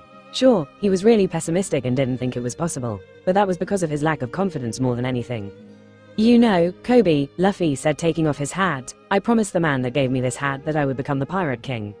And it's been my dream ever since. 2 years ago, I was dying with no hope of survival. And at that moment, I didn't regret that I was dying, but I regretted that I was dying without ever having chased my dream. He then looked back at Kobe as he put the hat back on his head. It's not a matter of whether I can or not. I've decided that I'm going to become the Pirate King, so I'll do it. Even if I die, I'll be happy that I at least died while chasing my dream. Kobe's eyes trembled as if he was just given a life-altering statement, and for him, it really was life-altering. I've never thought of it that way. He trailed off looking down at himself thoughtfully. Do you think I can do it too? He muttered softly. Do what? I want to join the Marines. The Marines, huh? Yes. Kobe stood up with determination. It's been my dream ever since I was little. To join the Marines and catch bad guys. Do you think I can do it too? Why don't you try and see? Yes, I'll do it. Rather than being her chore boy for the rest of my life, I'll break out of here, join the Marines and even catch Alvida. She, that's the spirit. Luffy grinned, patting his shoulder. Alright then, let's go and tell Alvida that you're leaving her crew. Yes, let's go. Kobe said with determination as he ran behind Luffy going with the flow, but after a few steps realized just what he was doing and screamed, wait, what? I have to tell her that I'm leaving her crew. Yep, you have to face your fears, you know. No way, no way. Come along, Luffy grinned as he dragged a crying Kobe behind him. It wasn't long before they were at Alvida's cabin, but something seemed to be happening as all the pirates were running around in a panic, and soon, Alvida herself appeared with her big iron mace while yelling, there are intruders on the island. Looks like someone is after my head. Seems like something has happened, Luffy said, observing the situation, and quickly found Nami, who was hiding behind a tree. Your other crewmate? Kobe asked as the two discreetly made their way towards Nami. Yeah, Luffy grabbed Kobe and surreyed his way to her, shocking Kobe and also Nami as he suddenly appeared in front of her. Kia! Nami screamed reflexively before seeing who it was and clamping her own mouth shut, causing Luffy to obviously tease her. You need to stop yelling and giving away your position when you're hiding, Nami. Nami glared at him, about to scream and beat him up, but Luffy suddenly grabbed her and jumped back while also dragging Kobe along the way. Nami knew by then that Luffy only did that when she was in danger, and sure enough, the tree she was hiding behind broke in two as an iron mace smashed it to pieces. Who are you all? Alvida yelled, eyeing the two strangers before her eyes fell on Kobe. Kobe, you're working with him, you ungrateful brat. Kobe's entire body shuddered in fear and he cowered, muttering, and no, ALV. Wow, you really are huge. Bigger than even Dardan, Luffy interrupted, causing Alvida and the rest to drop their jaws in shock. You idiot, Nami facepalmed with a sigh. Luffy, Kobe grabbed him in a panic, take that back, or she'll kill you. You damn runt. Alvida again brought her club down on him, which Luffy again dodged while grabbing the two. Seeing him dodge, Alvida grew curious about him. You're not Pirate Hunter Zoro, as he was caught, so who are you? Wait, what? Zoro was caught. Damn, did I miscalculate the days? Yes, so who are you then? Bounty hunters. We're pirates, Luffy answered, but his heart wasn't in it. He wanted to quickly finish this and go to Zoro, but he groaned internally when he saw Kobe whimpering. Okay, slow down, Zoro will be okay. One thing at a time. You're pirates, huh? That means we are enemies, I guess. She then turned to her chore boy, Kobe. What are you doing with him, you little pipsqueak? I'll give you one chance to redeem yourself and come back to me. Tell me, who's the most beautiful of all on these seas? Wow, she has a real complex about that, huh? Nami whispered to Luffy. Yeah, you're obviously the most beautiful in this part of the sea, Luffy answered nonchalantly while he observed the trembling Kobe. Huh, Nami turned to face Luffy in bewilderment. Did you just try to flirt with me? Flirt? I just stated a fact, although maybe she's hotter, he said, remembering Nojiko. He would have to see her in real life to make an accurate judgment though. Hey, Nami smacked him, getting annoyed. The two's whisper conversation was interrupted when Alvida yelled again for Kobe to answer while Kobe just whimpered, not saying anything. Why, Kobe began, but then caught Luffy staring at him in expectation. He remembered all his earlier words, his own declaration of joining the Marines, and with newfound courage bursting in him, he turned to Alvida and yelled, "It's definitely not you, you old ugly hag." Luffy's smile widened, finally seeing him stand up for himself, while Alvida and the other Alvida pirates dropped their jaws at seeing the wimpy Kobe mouthing off Alvida. Hey, don't be so rude, Nami said in a chiding tone to Kobe. She's a pirate who's enslaved him, Nami, Luffy whispered into her ear. Oh, Nami blinked, alternating her gaze between Kobe and Alvida. In that case, say it again, pink-haired kid. You ugly old hag, Kobe yelled again, getting more encouragement. I am going to join the Marines. I am going to do what I want. Yes, I'll join the Marines, and then I'm going to catch your lousy ass. Alvida's veins bulged, seeing not only the wimpy Kobe, but also a slim pretty girl making fun of her. Kobe, and you ugly little girl. Die, she yelled enraged as she brought her mace down on Kobe first, who whimpered seeing his death approaching him. I said it. I'm not gonna have regrets. I died while fighting for my dream. She well said, Kobe. Luffy stood in front of him with a grin. Leave the rest to me. Alvida's mace came down on his forearm and he didn't need any sort of technique to block. What? Alvida yelled, her anger getting replaced with pure shock, and Luffy swatted the mace away, making her stagger backwards. Luffy didn't waste any more time nor give her a chance to talk anymore, as he was impatient to leave and punch her in the gut, making her go crashing into a tree where she promptly fell unconscious. Luffy, Kobe stammered in reverence. How did you do that? You can do it too, Kobe. Just train hard, he said, and then turned to the other Alvida pirates who had their jaws on the ground. Anyone has anything to say? They shook their heads vigorously, not wanting him to beat him up, and that was the end of the Alvida pirates. Hey, Nami got their attention though. Bring all your treasure and drop it here, otherwise, she waved her shock staff around. You know what'll happen, right? They vigorously nodded and ran away, intent on getting all the treasure they had. Wow, what did you do? Luffy asked as he hadn't seen her take her staff out at all. It's your fault. Is that like your catchphrase, Nami? We can play a game where I take a shot every time you say, it's your fault. It's your damn fault. Nami snapped again, getting even more enraged. What took you so long, huh? I was waiting and waiting for you to cause a distraction, but you didn't do anything. Oh, sorry, got caught up talking to Kobe. Sorry. Kobe also apologized, thinking that Nami was scary. I had to break in myself to steal the treasure, but unfortunately, I got discovered, she said with a huff and then lifted the staff. I was electrocuting them, but then this started beeping before it stopped working. It ran out of juice, yeah, she sighed, but seeing the Alvida pirates that were now coming up to them and dropping all their treasure at her feet, her mood lifted. Oh well, it worked out well in the end. Luffy stared at her with a critical eye for a few seconds as she started bagging all the treasure before saying, Did you think I ran away and betrayed you? Nami gave him a sideways glance before going back to packing up the treasure, not answering his question. That was confirmation enough for him that she did indeed think the same and thus, had jumped into the fight herself. He sighed, knowing it would take the downfall of Arlong to make her trust him completely, but he didn't want her to suffer anymore. Her stealing the Mary, pretending to stab Usopp, getting tricked by Nezumi, her agonizing and stabbing herself in the shoulder, he wanted none of that to happen to her. And if things stayed the same, she would run away exactly like what happened in the story. He crouched down next to her and she turned to face him. I might be late because I'm goofing off somewhere or stuck in some situation, but I'll always be there when you need me, okay? All you have to do is ask. Nami didn't give any indication that she had heard him, but she couldn't help but ask, why? Because you're Nakama, huh? Nami just scoffed, shaking her head and dismissing his words. Well, I have lots of time to break down her walls. Let's take it slow, Luffy sighed internally as he got up. Well anyway, let me show you how to charge your staff. Ooh yeah. Nami also stood up excitedly and handed him the staff. Luffy twisted off the bottom of the staff, revealing a metallic disc-like plate. This is kinda like the battery, I guess, he explained. You charge the staff just by striking it. Striking it? Yeah, like this, he said and started just hitting the staff on the ground. That's it. You're joking, right? No really, she tried to explain how it works to me, but it went right over my head, he said, remembering Reiju trying to explain the mechanism to him. It seemed like an impact dial, except instead of releasing all the force, it converted it to electrical energy. Well okay, how long do I have to do this? Nami asked. With your strength, like a few hours to completely charge it, I guess. Few hours, yeah. The usual way is to punch it hard, he said as he buried the staff inside the ground so that the metallic plate was facing upwards and punched it hard a few times. A minute of punching which caused cracks to form in the ground, terrified the Alvida pirates further, impressed Kobe even more and gave confirmation to Nami that he was a lot stronger than he let on. He picked it up and handed it back to Nami, and that's it. If you don't mind me asking, Kobe hesitantly piped up, what exactly is that? I'll show you, Nami grinned and turned to the Alvida pirates who screamed and started running away. Oh, I could get used to this feeling, Nami felt ecstatic as she chased one of them and electrocuted him. Kobe watched in horror and apprehension as he concluded that Nami was really scary. Way more scarier than Alvida. He looked towards Luffy to see his reaction and just saw a proud look on his face that made him realize that both were crazy. Who is he? Makino asked, pointing at Kobe as they traveled away from Alvida's hideout after Nami had made sure she got all their treasure. Oh, this is Kobe, hello, Kobe greeted and then told his story of how he ended up as a chore boy for the Alvida pirates. Oh, that was unfortunate, wait a minute. What's the deal with this? Nami asked, confused. He wants to be a marine and you're a pirate who wants to help him become a marine. Aren't you supposed to be enemies? It's his dream to become a marine, so I'm helping him. That's it. We'll still be friends though.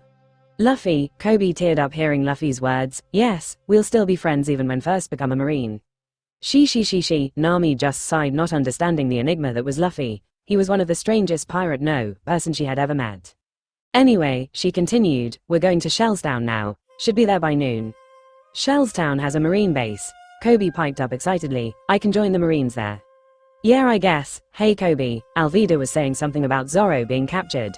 When was this? Oh, we got that news this morning itself. That pirate hunter Zoro got captured 2 days ago in Shellstown. Luffy let out a sigh of relief. Okay, good. Makino asked, confused, why is that good? He'll be there when we get there then, and I can finally meet him. Oh right, meet him. Nami asked. Yep, I'm gonna ask him to join my crew. What? Kobe and Nami yelled in unison. Are you crazy? He's going to kill you. He's a pirate hunter, idiot. There's no way he'll become a pirate. Luffy just smiled, waving all their worries away. Don't worry, I'll convince him. Nami stared at his carefree face and got a headache just thinking about him. You know, she began getting his attention. I can't believe I'm saying this to someone, but I'm having serious doubts if you even are a pirate. You protect people, you save lives, I haven't seen you loot even one person, you even help a person become a marine. Hey, being a pirate is about freedom. Freedom to do whatever you want. I want to do these things, so I'll do it. I don't care what other pirates do. So what? You ask a pirate thief to join. Now you're planning to make a pirate hunter join you. What's next? You're gonna ask Kobe to join too. Nah, Kobe's dream lies with the Marines. He, unfortunately, can't join my crew.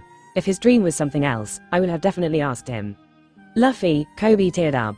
What about me? Nami asked. I'm a pirate thief, so I can't become a pirate either. Is your dream to become a pirate thief? No. What is it then? I want to collect 100 million berries. 100 million? Kobe gaped at her. There's no way someone can gather that much. That's impossible. Shut it. Nami smacked him. Don't tell me it's impossible. I'm very close. Meanwhile, Makino gave a sly smile to Luffy as they both knew there were 2 bags inside the cabin of the boat that held 200 million berries which Luffy had stolen in under a day back on Dawn. That's not a dream though, Luffy interrupted Nami's chiding of Kobe. Huh, what do you mean? Just earning money is not a dream. Money is just a means, Makino said. You need the money for something, right? Nami averted her eyes before blowing up at him. Shut up. I don't have to tell you anything. Luffy and Makino sighed while Kobe just nursed his bruise, now knowing that Nami was definitely way scarier than Alvida. Oh, we again got here at the exact time you predicted, Luffy said as he jumped out of the boat and landed on the docks of Shellstown. Are you gonna keep praising me every time? Nami asked. You do puff your chest out in pride whenever anyone praises your navigational skills, so yes, I will. Shut up, idiot, Nami smacked him while controlling her blush as she indeed felt happy whenever someone praised her navigational skills, well, with one exception. Anyway, Luffy bubbled with excitement knowing he would be meeting Zoro soon. Let's first go see Zoro. He didn't wait as he started leading the way towards the big marine base. Makino followed him looking forward to seeing Zoro too as Luffy seemed very excited to meet him since the beginning. Nami followed as she wanted to scope out the base, and Kobe followed hoping to stop Luffy. Luffy. Wait. Kobe yelled as he kept up with him. Please tell me you're joking. Zoro will just K. The 4 froze as all the pedestrians in hearing range freaked out, physically jumping in shock and looking around everywhere when Kobe said Zoro's name. Guess we shouldn't say that name out loud, Kobe whispered while the 2 women nodded and Luffy just continued walking toward the base ignoring them. Luffy, stop. Did you not see that reaction? He's a bad person, Kobe said as he tried to hold him back and started telling how Zoro was a demon who would kill everyone, but Luffy just tuned him out. I'll see for myself what kind of person he is, he said after Kobe was done with his rant, and he just facepalmed. You're suicidal, Nami sighed as she turned to Makino. You're not going to stop him. Stop Luffy, Makino smiled amused. Once he's made up his mind, not even God will be able to stop him. Sounds about right, Nami sighed. Anyway Kobe, you ready to join the Marines? Kobe blinked, only realizing it now, and awkwardly rubbed his head. I'm a bit nervous actually. I've heard the captain here, Axe Hand Morgan, is very street. Everyone within hearing range had a much more intense reaction as they jumped in shock and started running away or closed their doors or hid behind something before they started looking around everywhere as if expecting Morgan to show up. Nami and Makino's eyes narrowed, instantly understanding that Morgan was corrupt and terrorizing everyone, while Kobe just stared in confusion. I understand why they would react like that to Zoro, but why would they react like to that a Marine? Maybe he's a bad guy, Luffy said, laughing at the jumpy townspeople. What? Don't be ridiculous. He's a Marine, there's no way he's a bad guy. Oh right, Luffy recalled it then. Kobe believes all Marines are good. Listen Kobe, just like every other profession, there are good and bad Marines. I've seen some Marines who are worse than some of the worst pirates you've ever heard of. The world isn't black and white, you know. Yeah, I agree. There are plenty of bad Marines I've come across too, Nami added. Don't just blindly assume that all Marines are good people.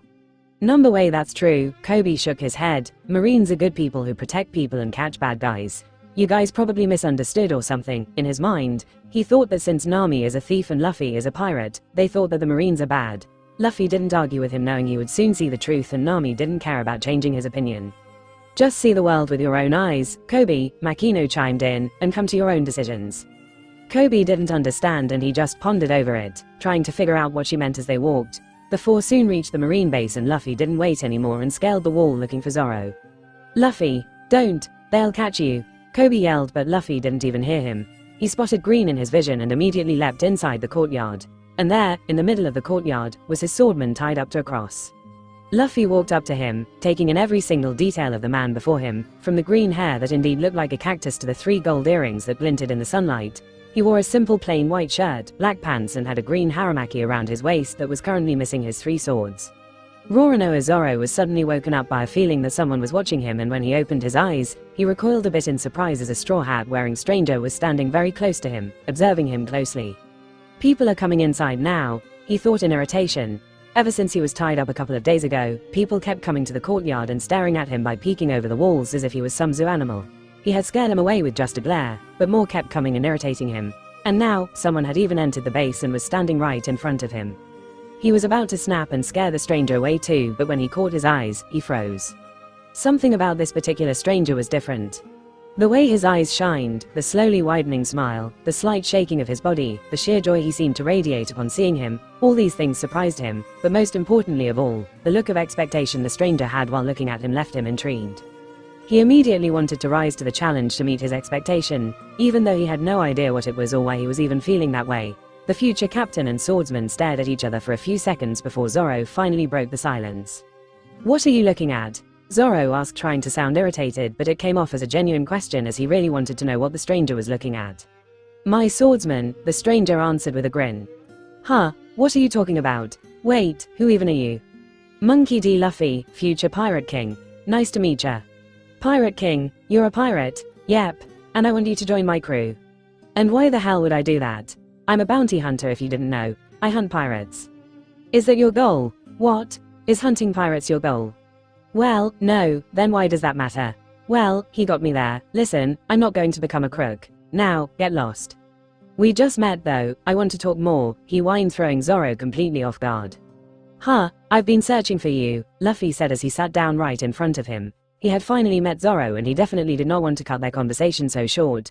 Were you by any chance at an island called Inizio? Yeah, how'd I, really? When? Luffy asked excitedly. 3 to 4 days ago I think. I was there right before I came here. Damn, missed you by a day or two, Luffy grumbled, but was still happy that he had at least predicted correctly that Zoro might have been there. I make a good detective, he nodded to himself sagely. Listen, Zoro sighed, having had enough. You shouldn't be here. The Marines here will arrest you if they find you talking to me, so leave. Oh right, he sighed, remembering where he was and what was happening. He was just so excited to meet Zoro that he had forgotten it momentarily. Here, eat this at least, he said as he shoved an apple he had bought along the way into Zoro's mouth, who almost choked on it because of the sudden action.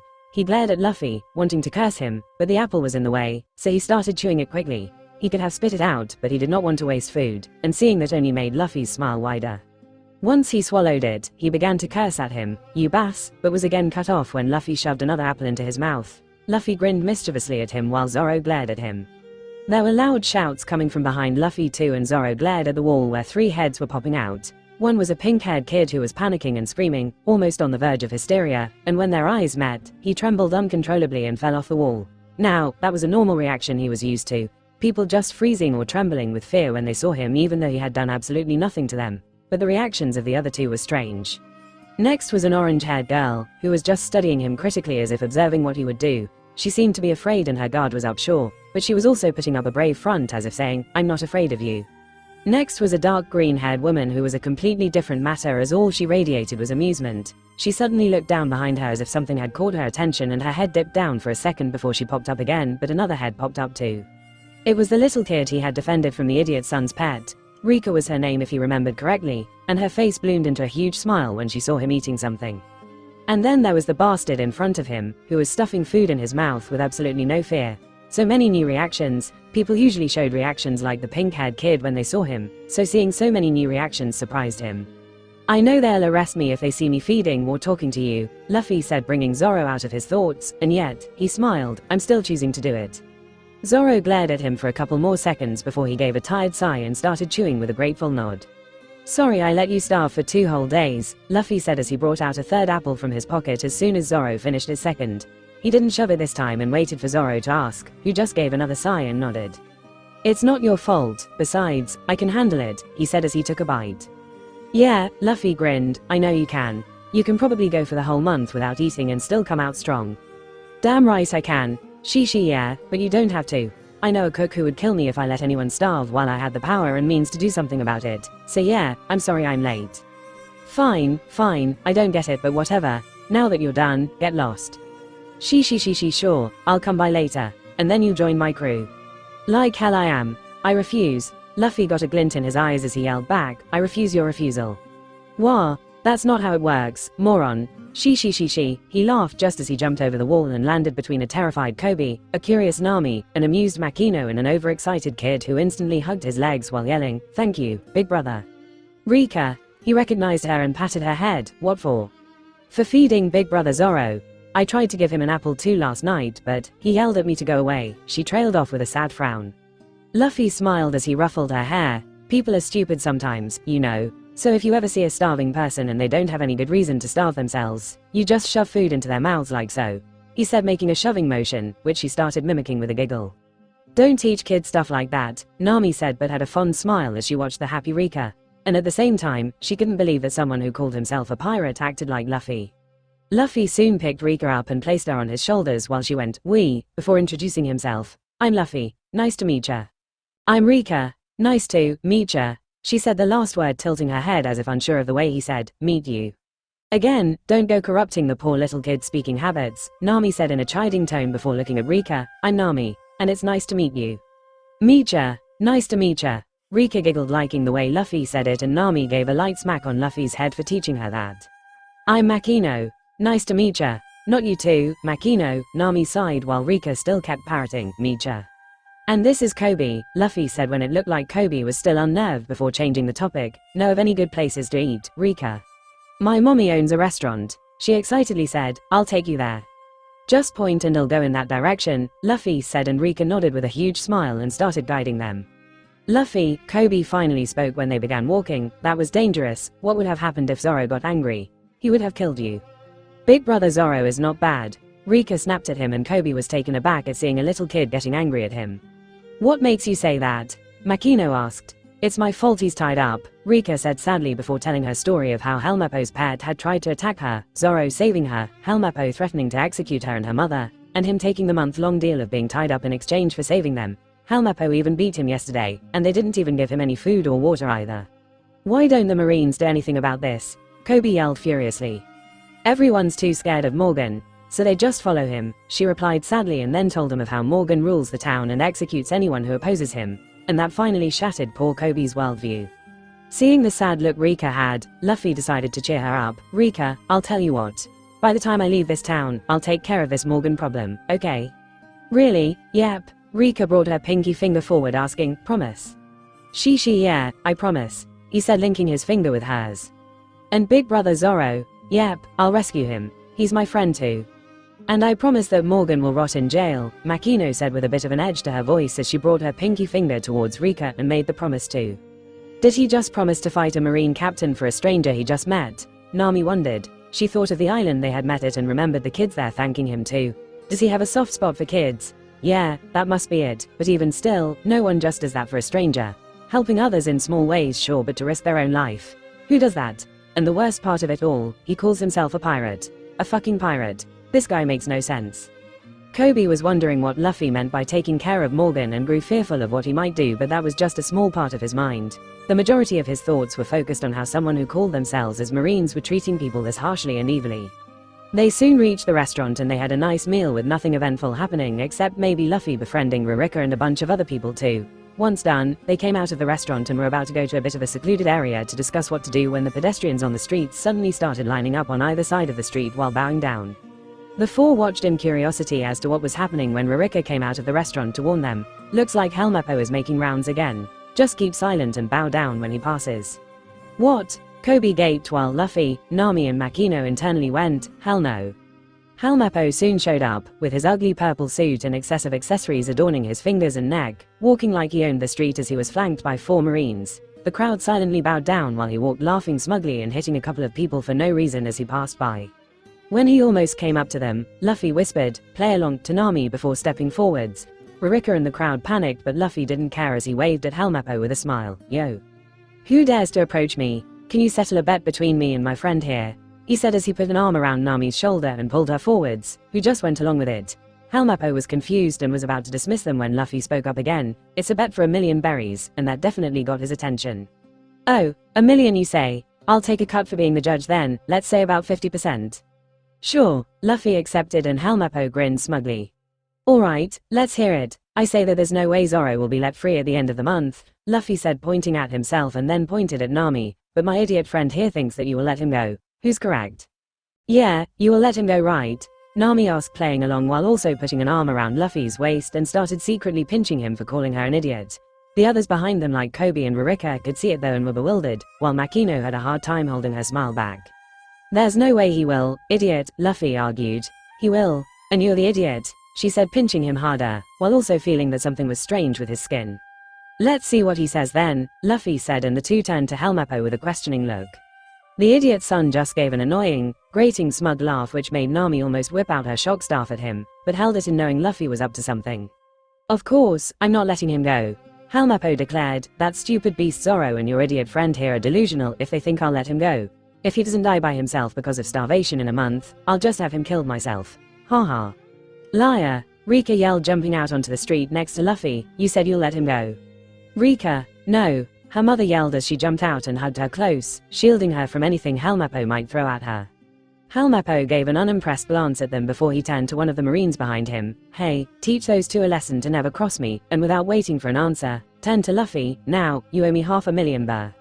Helmeppo didn't get to finish his sentence as a punch landed squarely on his face courtesy of Luffy's fist, which made him go flying back and land on his butt.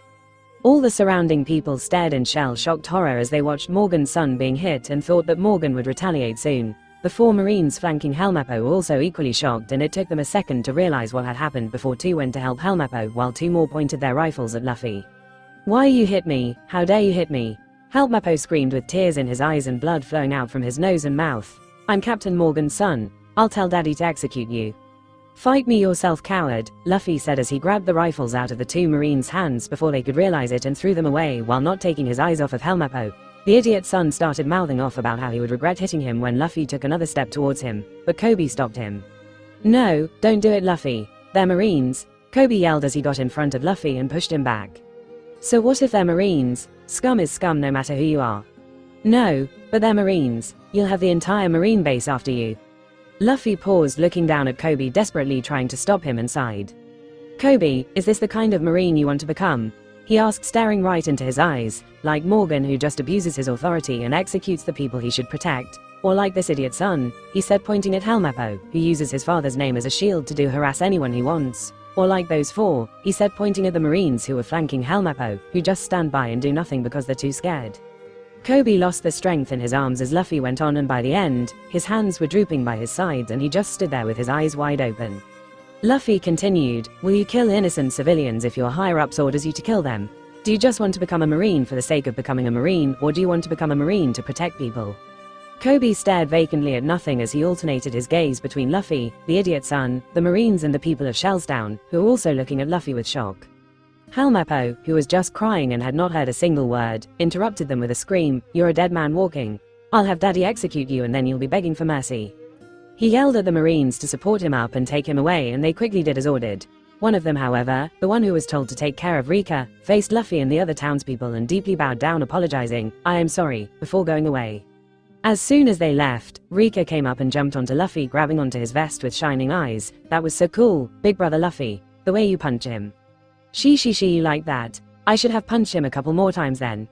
Rika enthusiastically nodded, but Rika soon grabbed her with worry. "Look, you guys have been great," she said to Luffy with worry, "but Morgan will soon retaliate. You guys should get off the island as soon as you can." She then dragged Rika into the restaurant despite her protests. The little girl caught Luffy's eyes and lifted her pinky while mouthing, "Promise," and Luffy also raised his pinky in return and nodded, which brought a smile to her face. The other civilians also quickly started dispersing when Makino came up to him with an amused smile and whispered, "If your grandpa heard what all you said just now, he would drag you to become a Marine." Luffy paled. "Please don't say a word, he, well go and quickly take care of the corrupt bastard. I need to use the communications room at the Marine base to make some calls." "Sure." He caught Nami's eyes and saw that she was staring wide-eyed at him. She was in the same state since he had punched the idiot son and heard the rest in abject shock, his words making her remember another Marine she knew who loved tangerines. Luffy gestured toward the base, indicating that it was time to steal the map as he would cause a distraction now, and she nodded before they both started making their way towards the base. "What are you, Luffy?" Nami sighed. "What kind of pirate says things like that?" Luffy gave her a glance as he thought about what to say but shrugged, not wanting to explain anything. "You come to your conclusion, Nami." She nodded, not saying anything more, and when they reached the base, Nami went toward the main building while Luffy went to the courtyard to see Zoro. "You again?" Zoro asked when he saw Luffy come up to him. "Don't you have anything else to do?" "Nope, I'm here to break you out this time and make you join my crew." "I already said no. I have my own mission in life, and I'm not gonna stoop so low and become a despicable pirate." "I'm not asking you to become a despicable pirate. I want you to join my pirate crew." "Same thing, people already think of you as an evil demon, so what does it even matter?" "I don't care what others say. I haven't done anything I've regretted in my past, and the same goes for my future too." "I don't care. You're joining my crew. Listen to others, moron. Don't decide things for me." Zoro finally lost it and snapped. "Where are your swords?" Luffy asked, changing the subject. "That stupid son took it," Zoro said suspiciously. "Why do you want to know?" She, Luffy grinned mischievously. "I'll go get your swords, but if you want them back, you'll have to join me." "You little, come back here." She, "Hey, stop." Zoro yelled at him, but Luffy just went towards the base, making him think that he was an idiot for straight up storming the base.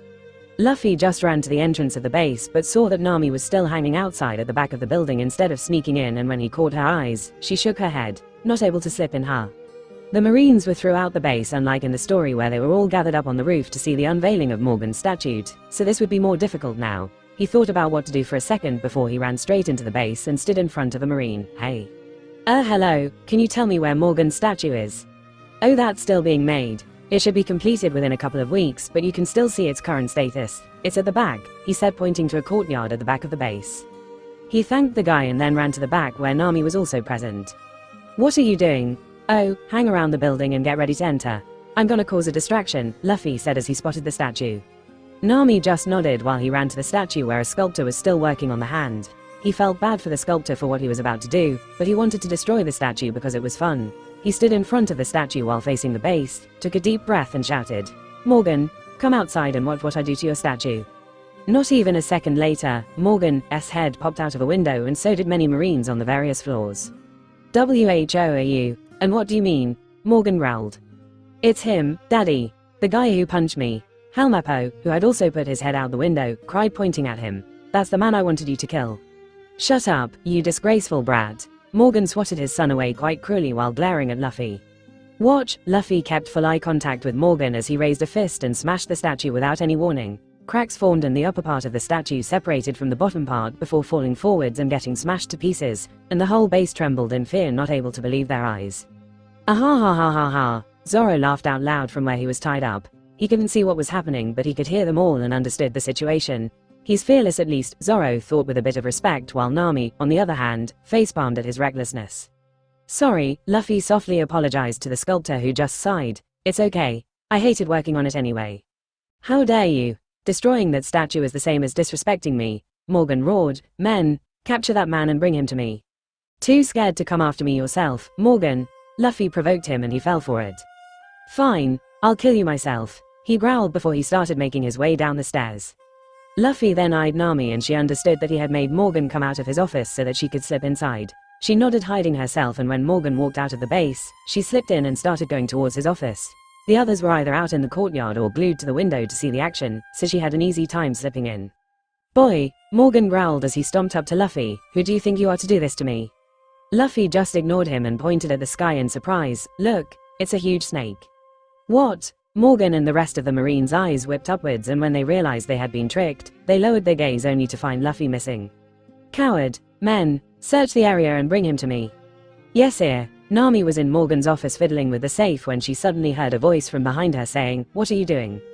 Before she could let out a reflexive yelp, however, a hand covered her mouth and she realized who it was. Asshole, she elbowed Luffy, glaring at him. Luffy chuckled as he let her go. You always scream and give away your position when you're supposed to be stealthy. It's your damn fault for surprising me. You said, it's your fault, again. That's another shot I have to take now. Ugh, just let me work in peace, she said as she got back to breaking open the safe. Go cause distractions. This shouldn't take too long. Hey, it's fine. Morgan's office is the last place they'll look in. Nami sighed. Can't believe you just challenged the captain himself just to cause a distraction. You're not at all subtle, huh? No, I'm not, Luffy said as he watched the few Marines who were lying on the floor, unconscious. She was growing bolder with her shock staff and he loved to see it. He was also amazed by her hands as they seemed to move like magic over the safe's lock, and soon, it was open. Yes, Nami cheered before she started going through all the documents and finally found a map. Here it is, a map to the Grand Line. Ooh, did Buggy not get it yet? He wondered as he picked up the other documents in the safe and put them into his sling bag, but when Nami opened up the map, they saw Buggy's message was sprawled on it saying he had taken the real map. Nami's eye twitched in annoyance as she muttered, "Damn pirates." She, well, I guess we go to him next and take the map. Yeah, we have to, Nami sighed. And why did you just steal the other documents here? Reasons, Luffy said mysteriously, and she sighed, knowing it would be for something stupid. She then noticed the 3 swords in his hands. You use swords? No, these are Zoro's swords, Luffy said as he showed them to her. It was quite easy for him to find it. He remembered how in the story, he slingshots from Helmeppo's room directly in front of the tied-up Zoro, so he just looked in the rooms that overlooked the courtyard and found Helmeppo's room without even having to meet him. A sudden gunshot rang out from outside and Luffy quickly ran to the other side of the building to look out the window to see what was happening. Kobe was next to the tied-up Zoro, clutching his arm as he bled, while Morgan and the other Marines were gathering up in the courtyard. Looked like Kobe had shown up just like in the story and things had ended up the same way, only Morgan had shown up much quicker as he was already on the ground. Morgan looked pissed and seemed like he wanted to take his anger out on someone, and that someone was Kobe and Zoro. You two are also rebelling, Morgan growled, his veins bulging. I'll execute you. He started walking up to them, intending to kill them himself, and Luffy jumped onto the windowsill intending to jump in. Hey, what are you doing? Nami yelled with worry as she came up from behind him and grabbed his leg. This is the 3rd floor, idiot. You'll die. And that loud shout from her alerted some of the Marines in adjacent rooms, and they quickly came in, found him. Guess you're jumping out with me, Luffy said as he wrapped a hand around Nami's waist. Wait, stop. We're on the 3rd FL. She tried to stop him in a panic, but Luffy jumped out and she felt herself falling. Ah, she screamed, closing her eyes and tightening her hold on Luffy as she thought she was done for, but he soon landed on the ground gently. Nami didn't feel like she was falling anymore and slowly opened an eye, only to find that she was on the ground. She looked up to see the amused smile Luffy was giving, and a volcano erupted inside her head as she wrung his neck out. You fucking moron, idiot, suicidal, bastard, asshole, never do that again while carrying me. Luffy laughed as he was being shaken, which only infuriated her more. Okay, calm down. Look around you first. Nami paused, having a deja vu of him saying the same thing before, and slowly turned to look at her surroundings, and flinched when she saw at least 3 dozen Marines and also Axe Hand Morgan himself staring at her. There you are, you coward. Morgan yelled in anger, forgetting about Kobe and Zoro. "Oh hey," she awkwardly said to the Marines before turning back to Luffy, who just went, "Idiot. You're the idiot," she hissed before putting her hands around him again. "The thing." "What thing? Quit playing dumb. You know." Okay, Luffy placated, and Nami felt a rush of wind before she was behind a building away from all the Marines. "Seriously, how do you do this?" Nami said, letting go. "Long explanation, I'll tell you later. Need to get to Zoro now, bye." Luffy surreyed his way to Zoro and Kobe's side, almost shocking them when he appeared suddenly. "Luffy," Kobe yelped happily. "My eyes can't keep up with your movements," Zoro said with a glint in his eyes. "You're fast." "You brat," Morgan interrupted, but Luffy tuned him out. "We can talk about that later. For now," Luffy used one of Zoro's swords, not Wado, to slash the ropes tying him before presenting all three to him. "My name is Monkey D. Luffy, the man who is going to become the Pirate King."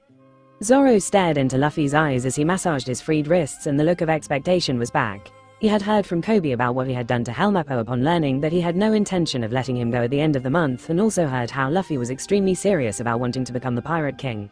Ah, so that's what that was. Zoro finally understood what the look of expectation Luffy had was. Expectation that he had found someone with just as crazy a dream as his own, and also the resolve to match it. He had told others about his dream before, so he just thought that Luffy had heard it from someone and was hence looking for him. He understood from Luffy's declaration that he was either going to become the Pirate King or die trying. There was no other outcome in his life, just like him.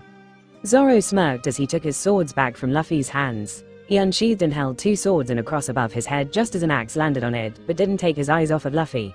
Other things were happening around them, but either didn't care and ignored everything. "The name's Roronoa Zoro," he said as he pushed the axe off of him. He then unsheathed Wado and pointed it at Luffy's neck. "I've defied the Marines, so I'm an outlaw anyway. So yes, I'll join your crew. But I'll be striving for my own goal of becoming the world's greatest swordsman. And if you ever get in the way of my dream, I'll have you cut open your stomach." The image of a bloody Zoro saying, "Nothing happened," flashed in Luffy's mind, and he swore not to let that happen as he nodded. "Good. If you can't even achieve something so small, I'll be embarrassed to call you my crewmate." "Hey, well said." The two stared at each other for a few more moments, reveling in the joy of finding someone who had just as crazy a dream and just as crazy a resolve as the other before they both jumped diagonally and an axe got lodged into the ground where they were just standing. Their whole conversation had taken place right in the middle of a few dozen Marines and a very angry Morgan. He had started taunting Luffy for running away and said a lot of things, but Luffy and Zoro were too lost in their own little world and tuned everything out. Kobe too was freaking out, but looking at the two seemingly having an important conversation, he held himself back from interfering. And Nami was just muttering, "What's the idiot doing?" with a worried look on her face. When it became clear that Luffy wasn't paying attention to whatever he was saying, Morgan grew further enraged that he was being disrespected so much and finally lost it and attacked them.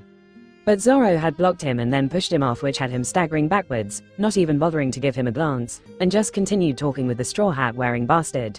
Morgan grew way more furious and attacked him again, and finally, they had dodged and acknowledged his presence.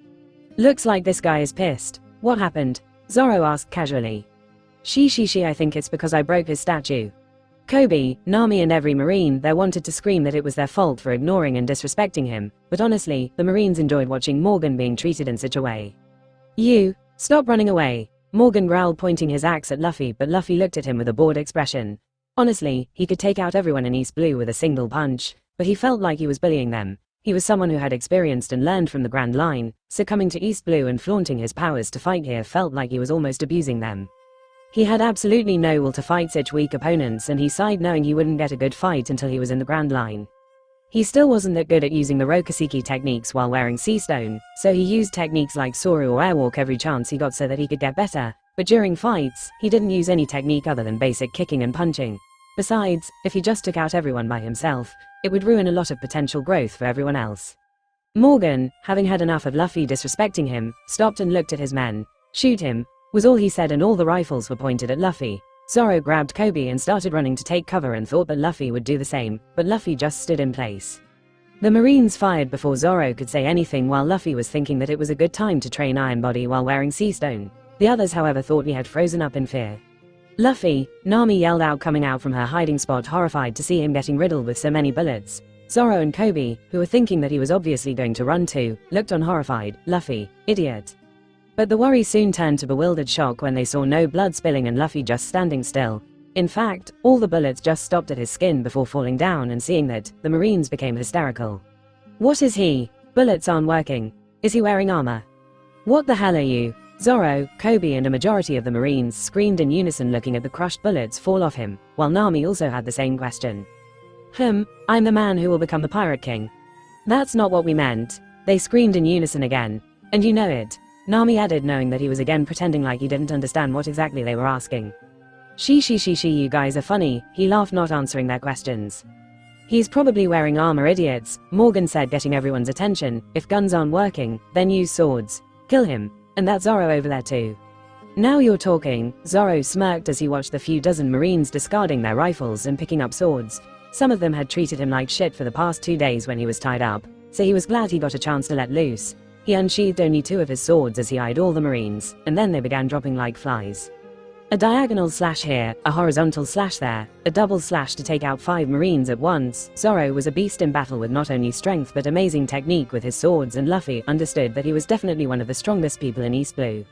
Luffy wanted to see the 3-sword style in action, but he was using only 2 swords as the opponents here weren't challenging in the least, and he wasn't starving like in the story either. By the time he had taken down around 20 Marines in less than a minute, the rest had backed off being too scared. Luffy was just standing in place watching Zoro fight, and when some Marines did try to attack him, he just broke their swords first before punching them, and that was it. Seeing a few Marines fall at Luffy's feet, the others dared not go near him either, being too scared. There's no way we can beat them. They're too strong, one of the Marines stammered, and soon, a few others also voiced out similar thoughts. Morgan felt a tick growing on his head that his subordinates were so useless and roared, "Whoever just said that, put a gun to your head and pull the trigger now." They looked at him frozen in shock, but Morgan glared and ordered it again. "That's an order from your superior. Do it now." And to the others' surprise, the few Marines who had whined earlier hesitated a bit before actually pointing the guns toward their own heads with shaky hands. "Are these guys idiots?" Zoro scoffed as he started running toward them, hoping to stop them, but was stopped by Luffy resting a hand on his shoulder. "Wait, Zoro." He saw Luffy looking at the pink-haired kid with some sort of look he couldn't quite understand, but decided to trust his new captain and waited to see where this goes. Kobe was having a meltdown. He just couldn't believe that Marines could be so cruel. "Will you kill innocent civilians if your higher-ups order you to?" He remembered what Luffy had said, and in this situation, the higher-up was ordering his own men to kill themselves. "Do I want to be this kind of Marine? An asshole like Morgan or a coward like the rest of them? No, I want to protect people, not hurt them. This guy isn't a Marine." He stared daggers at Morgan before he turned to Luffy and froze. Luffy was looking right back at him with a questioning look, as if asking, "What will you do, Kobe?" And he nodded, knowing what he wanted to do. "Stop, PP," he roared at the top of his lungs. All eyes turned to him, but he didn't falter under the pressure. This isn't what Marines are supposed to do. Marines are meant to help people, protect and enforce justice, not harass and abuse their authority like this asshole here. He spat, pointing at Morgan. "Shut up. Status is the most important thing. And as the person with the highest status here, I'm the justice here. Whatever I say is right." Morgan roared back, thinking how dare some random kid talk back to him. "No, you're wrong. Do you all really want to follow this guy?" Kobe yelled, addressing the others. "Kill innocent civilians if he orders you to. Watch him abuse his power. I came here because I wanted to join the Marines and catch bad guys and enforce justice. That's what a Marine is. You," he growled at Morgan, "are not a Marine." The ones who had pointed a gun towards their own head slowly put their hands down. The Marine who had apologized to the townspeople earlier was the first to agree and voice his thoughts out. "The kid's right. I hate what we're doing here." And that broke the gate as a cascade of shouts opposing Morgan began. "I don't want to follow this guy. I hate him. This is not what I signed up for. Let's detain him together. Let's lock him up and then report him. Everyone WHO just said that is going to be executed." Morgan roared, and that actually put the fear back in them. He smirked internally at seeing them falter and knew he just had to kill one person to bring them all in line again. He started walking towards the first one who had opposed him while saying, "You're first," and they all gulped in fear. A sudden gunshot rang out and a bullet landed right at Morgan's feet, making him freeze. He slowly and angrily turned towards where the bullet had come in from and saw the disrespectful pink-haired kid holding a rifle. "You're not killing anyone anymore," Kobe declared, his voice resolute, despite his body shaking like a leaf and his eyes filling up with tears. And seeing such a terrified civilian kid standing up to Morgan, the other Marines felt ashamed of themselves. One Marine that Luffy recognized as Ripper lifted his rifle up and pointed it at Morgan next. "Enough is enough, Morgan. We won't listen to you anymore." And that started a chain reaction of others pointing their own rifles at him, and before long, all the Marines in the base were aiming at Morgan. "Yes, fucking about time. I've wanted to do this ever since I first saw this bastard. He can't do anything if everyone's opposing him." Nami looked on in amazement as everything played out. She had seen Kobe and had understood that he was, to be blunt, a wimp. He was too scared to just escape from the pirate ship he was captured on. He was too scared to look her in the eye in the beginning. He was too scared to even just look at Zoro. And now, he was having a roaring match with a big, strong marine captain who everyone was terrified of, shot at him, and had even inspired the others to do the same. Where did he suddenly get that much courage from? She wondered but already knew the answer. She looked at the person responsible and saw that he had a wide ecstatic smile on his face. It was also him who had placed the rifle in Kobe's hands. Luffy, the strange pirate, who saves random people, risks his life for strangers he just met, promises little kids that he'll save them, tells people to follow their dreams and gives a hand in helping them achieve it, even if that means that they'll end up as enemies, inspires people to stand up for themselves, and looks so happy when it happens. She was intrigued by the existence that was Luffy and just couldn't understand how he worked. She unconsciously touched her shoulder where that fucking tattoo was branded, wondering if he would help her too, but instantly squashed that thought. Even if Luffy wanted to help, and even with how strong he was, there was no way he could stand up to a fisherman. She didn't want to admit it, but she was starting to see him as a friend. He already treated her like she was one of his closest friends, so she couldn't help but feel the same too, and that was with just spending time with him for over a day. And considering how much she distrusted people and never had a friend ever since the day her mother died, that was shocking to her. And given that, there was no way she was dragging Luffy into her problems, but currently, seeing the joyous smile on Luffy's face, she forgot about everything and her own lips curled up into a genuine smile. Zoro didn't know how Kobe was before all this, but knew that Luffy was very happy at whatever had happened. He didn't understand completely but just shrugged and decided to get the full story later. When Nami told him all about it later in the day, he was truly amazed too that someone like that could transform so quickly and that his captain had the power to inspire courage like that. Luffy was the happiest and most surprised of all people as he watched everything play out. He was expecting Kobe to stand up for himself, sure, but Kobe had gone above and beyond his expectations, and had actually even inspired the other Marines to rebel. How dare you oppose the person with the highest status here? Morgan growled, his veins bulging. That's how the world works, kid. The person with the most status, the highest rank is always in the right. I'll fucking kill you all for this mutiny. He swung his axe at a fence and it got sliced cleanly through, with even some of the soil in the ground getting dislodged. And that again terrified a lot of Marines as many rifles went down immediately. Morgan menacingly walked towards Kobe, who stood his ground blaring daggers at Morgan even though his legs were shaking. I don't care if I die, but I'll never accept someone like you as a Marine. Insolent brat. Morgan swung his axe straight down on Kobe, and that's when Luffy stepped in with a huge smile and deflected Morgan's axe with a kick while looking at Kobe. She, that was great, Kobe. Leave the rest to me. Kobe collapsed to his knees, all tension draining out of him, as he nodded with a grateful smile. You punk, who even the hell are you? Morgan roared, you don't even have any rank or status here. I'm Captain Axe Hand Morgan, the man with the highest status here, he said as he swung his axe at Luffy. Luffy sidestepped and kicked him in the chin, making him stagger back. Hey Morgan, tell me, have you met a celestial dragon before? Don't mention the gods of this world with that pathetic lowly mouth of yours, he yelled, looking offended. Yeah, makes sense, Luffy sighed as he kicked him in the chin again, which made him stagger backwards and made him fall flat on his back. All his talk of the one with the highest status being the justice, them being always right, him collecting tribute from the townspeople, it all sounded exactly like the celestial dragons. He probably worships them, he concluded, but shrugged it off. The others were whispering about how Morgan was losing and he thought it was about time he should end the fight. Just before he knocked him out, another person shouted, getting everyone's attention. Stop. It was Helmeppo this time, and he had a gun pointed at Nami's head, and Luffy stared at her questioningly. Weren't you hiding? I came out when I got shocked that you were getting riddled with bullets, it's your fault. Another shot. Luffy chuckled and Nami just sighed, shaking her head in disbelief. Does this guy ever take anything seriously? Hey, stop talking like I'm not here. Helmeppo yelled, offended. You make one wrong move and I'll blow her brains out. Yeah, Luffy sighed about to use Soru, but he saw Nami discreetly taking out the shock staff from behind her back. He saw her about to swing it at him and his heart skipped a bit. Nami, no. He instantly used Soru to get to her, but all she did was duck down and swing the staff at his knees, making him stagger forward before she smashed the butt of the staff on his forehead. He fell forwards unconscious and Nami stood back up but bumped into Luffy's chest. Oh, hey, she said, but was confused when she saw that his hand was very close to the side of her face and also saw that he had a stupid look on his face. I didn't need help in taking care of an idiot like that. Oh no, it's not that. I thought you were going to shock him. Luffy let out a sigh of relief as he brought his hand down. Stupid Leo's memories. His finger was on the trigger, idiot. If I had shocked him, his fingers would have clenched and a shot would have been fired. She trailed off, finally understanding why he had appeared before her. He thought that she would shock the idiot's son and thus had come to shield her in case the bullet went off by mistake. And his hand that was to the side of her face also made sense. He was shielding me from the bullet. Before she could think further, a shadow loomed over them and she saw Morgan standing behind Luffy with his axe coming down on Luffy's head. Before she could even react to it, she saw Morgan suddenly freeze midway and then stagger back a couple of steps before he collapsed on his back. She good job, Zoro, Luffy said as he turned back, and Nami finally saw Zoro standing right behind Luffy. No problem, Captain, Zoro said as he sheathed his swords halfway before looking at the rest of the Marines. Anyone else wants to fight?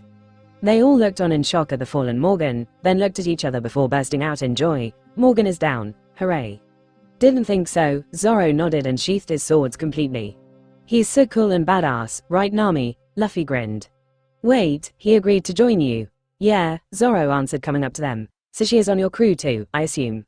Yep, Zoro, meet Nami, our navigator. Temporary navigator, Nami corrected. Zoro looked at Luffy questioningly, but he just shrugged. She just likes to say that, don't worry. Nami stamped on his foot. Don't go deciding things for others, idiot. Looks like that's a theme, huh? Zoro sighed. So how many more members have you got? You and Nami, huh? Welcome to the life of the strangest pirate you'll ever meet, Zoro, Nami said as she patted his shoulder with pity. I just met him yesterday and it's been a strange journey ever since. Zoro gulped. At least tell me we have a ship, small one-cabin boat, Nami answered. Oh god, Zoro facepalmed. What the hell did I just get myself into? She we'll get all that, don't worry. We'll get the best ship, pick up a couple more crewmates and then we'll be off to the Grand Line. Zoro sighed. Fine, now, about how you withstood bullets. How exactly did you do that? Oh yeah, I wanted to know too. Nami piped up, but she didn't wait for an answer and leaned closer and looked down his shirt.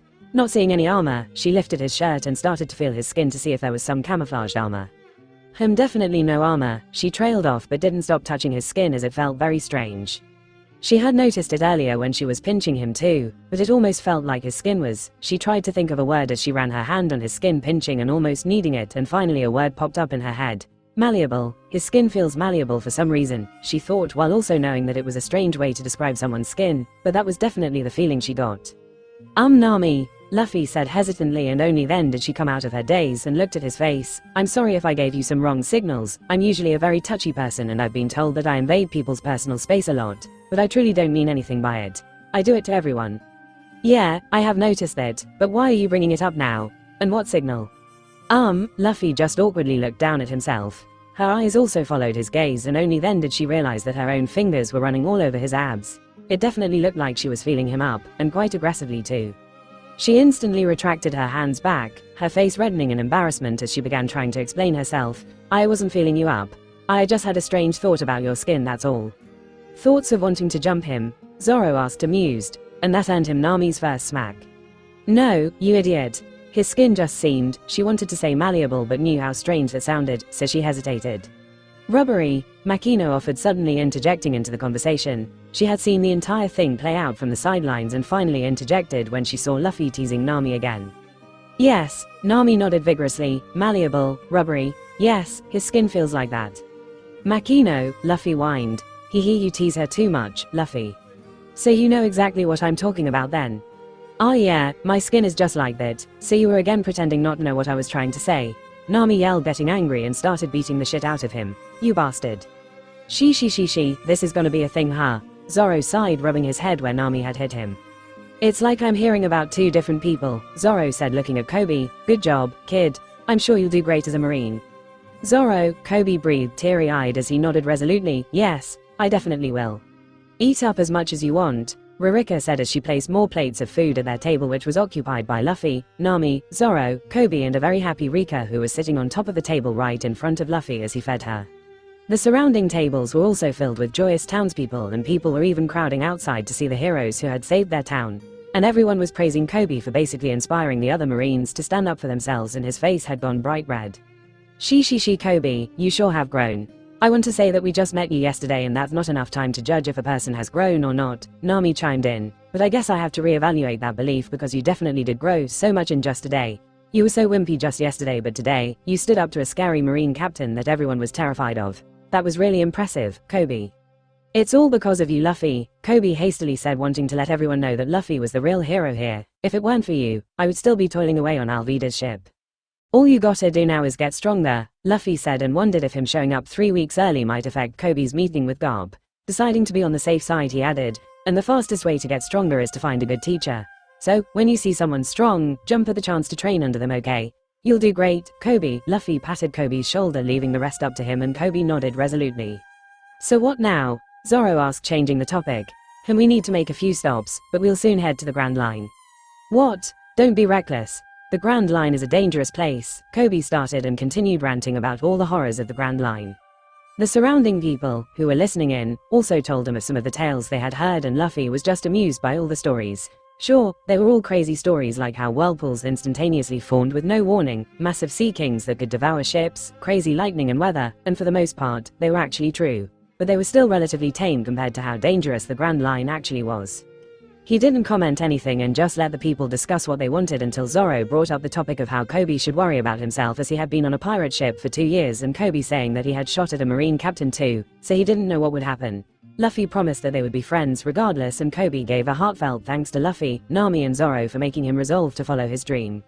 But everything quietened down when the Marines eventually showed up. Excuse me, Ripper said, getting everyone's attention. We heard you guys are pirates. Is that true? Yep, we're pirates. Well, even if you are pirates, we would like to thank you on behalf of the Marines, he said, bowing down to them. But you are Steve.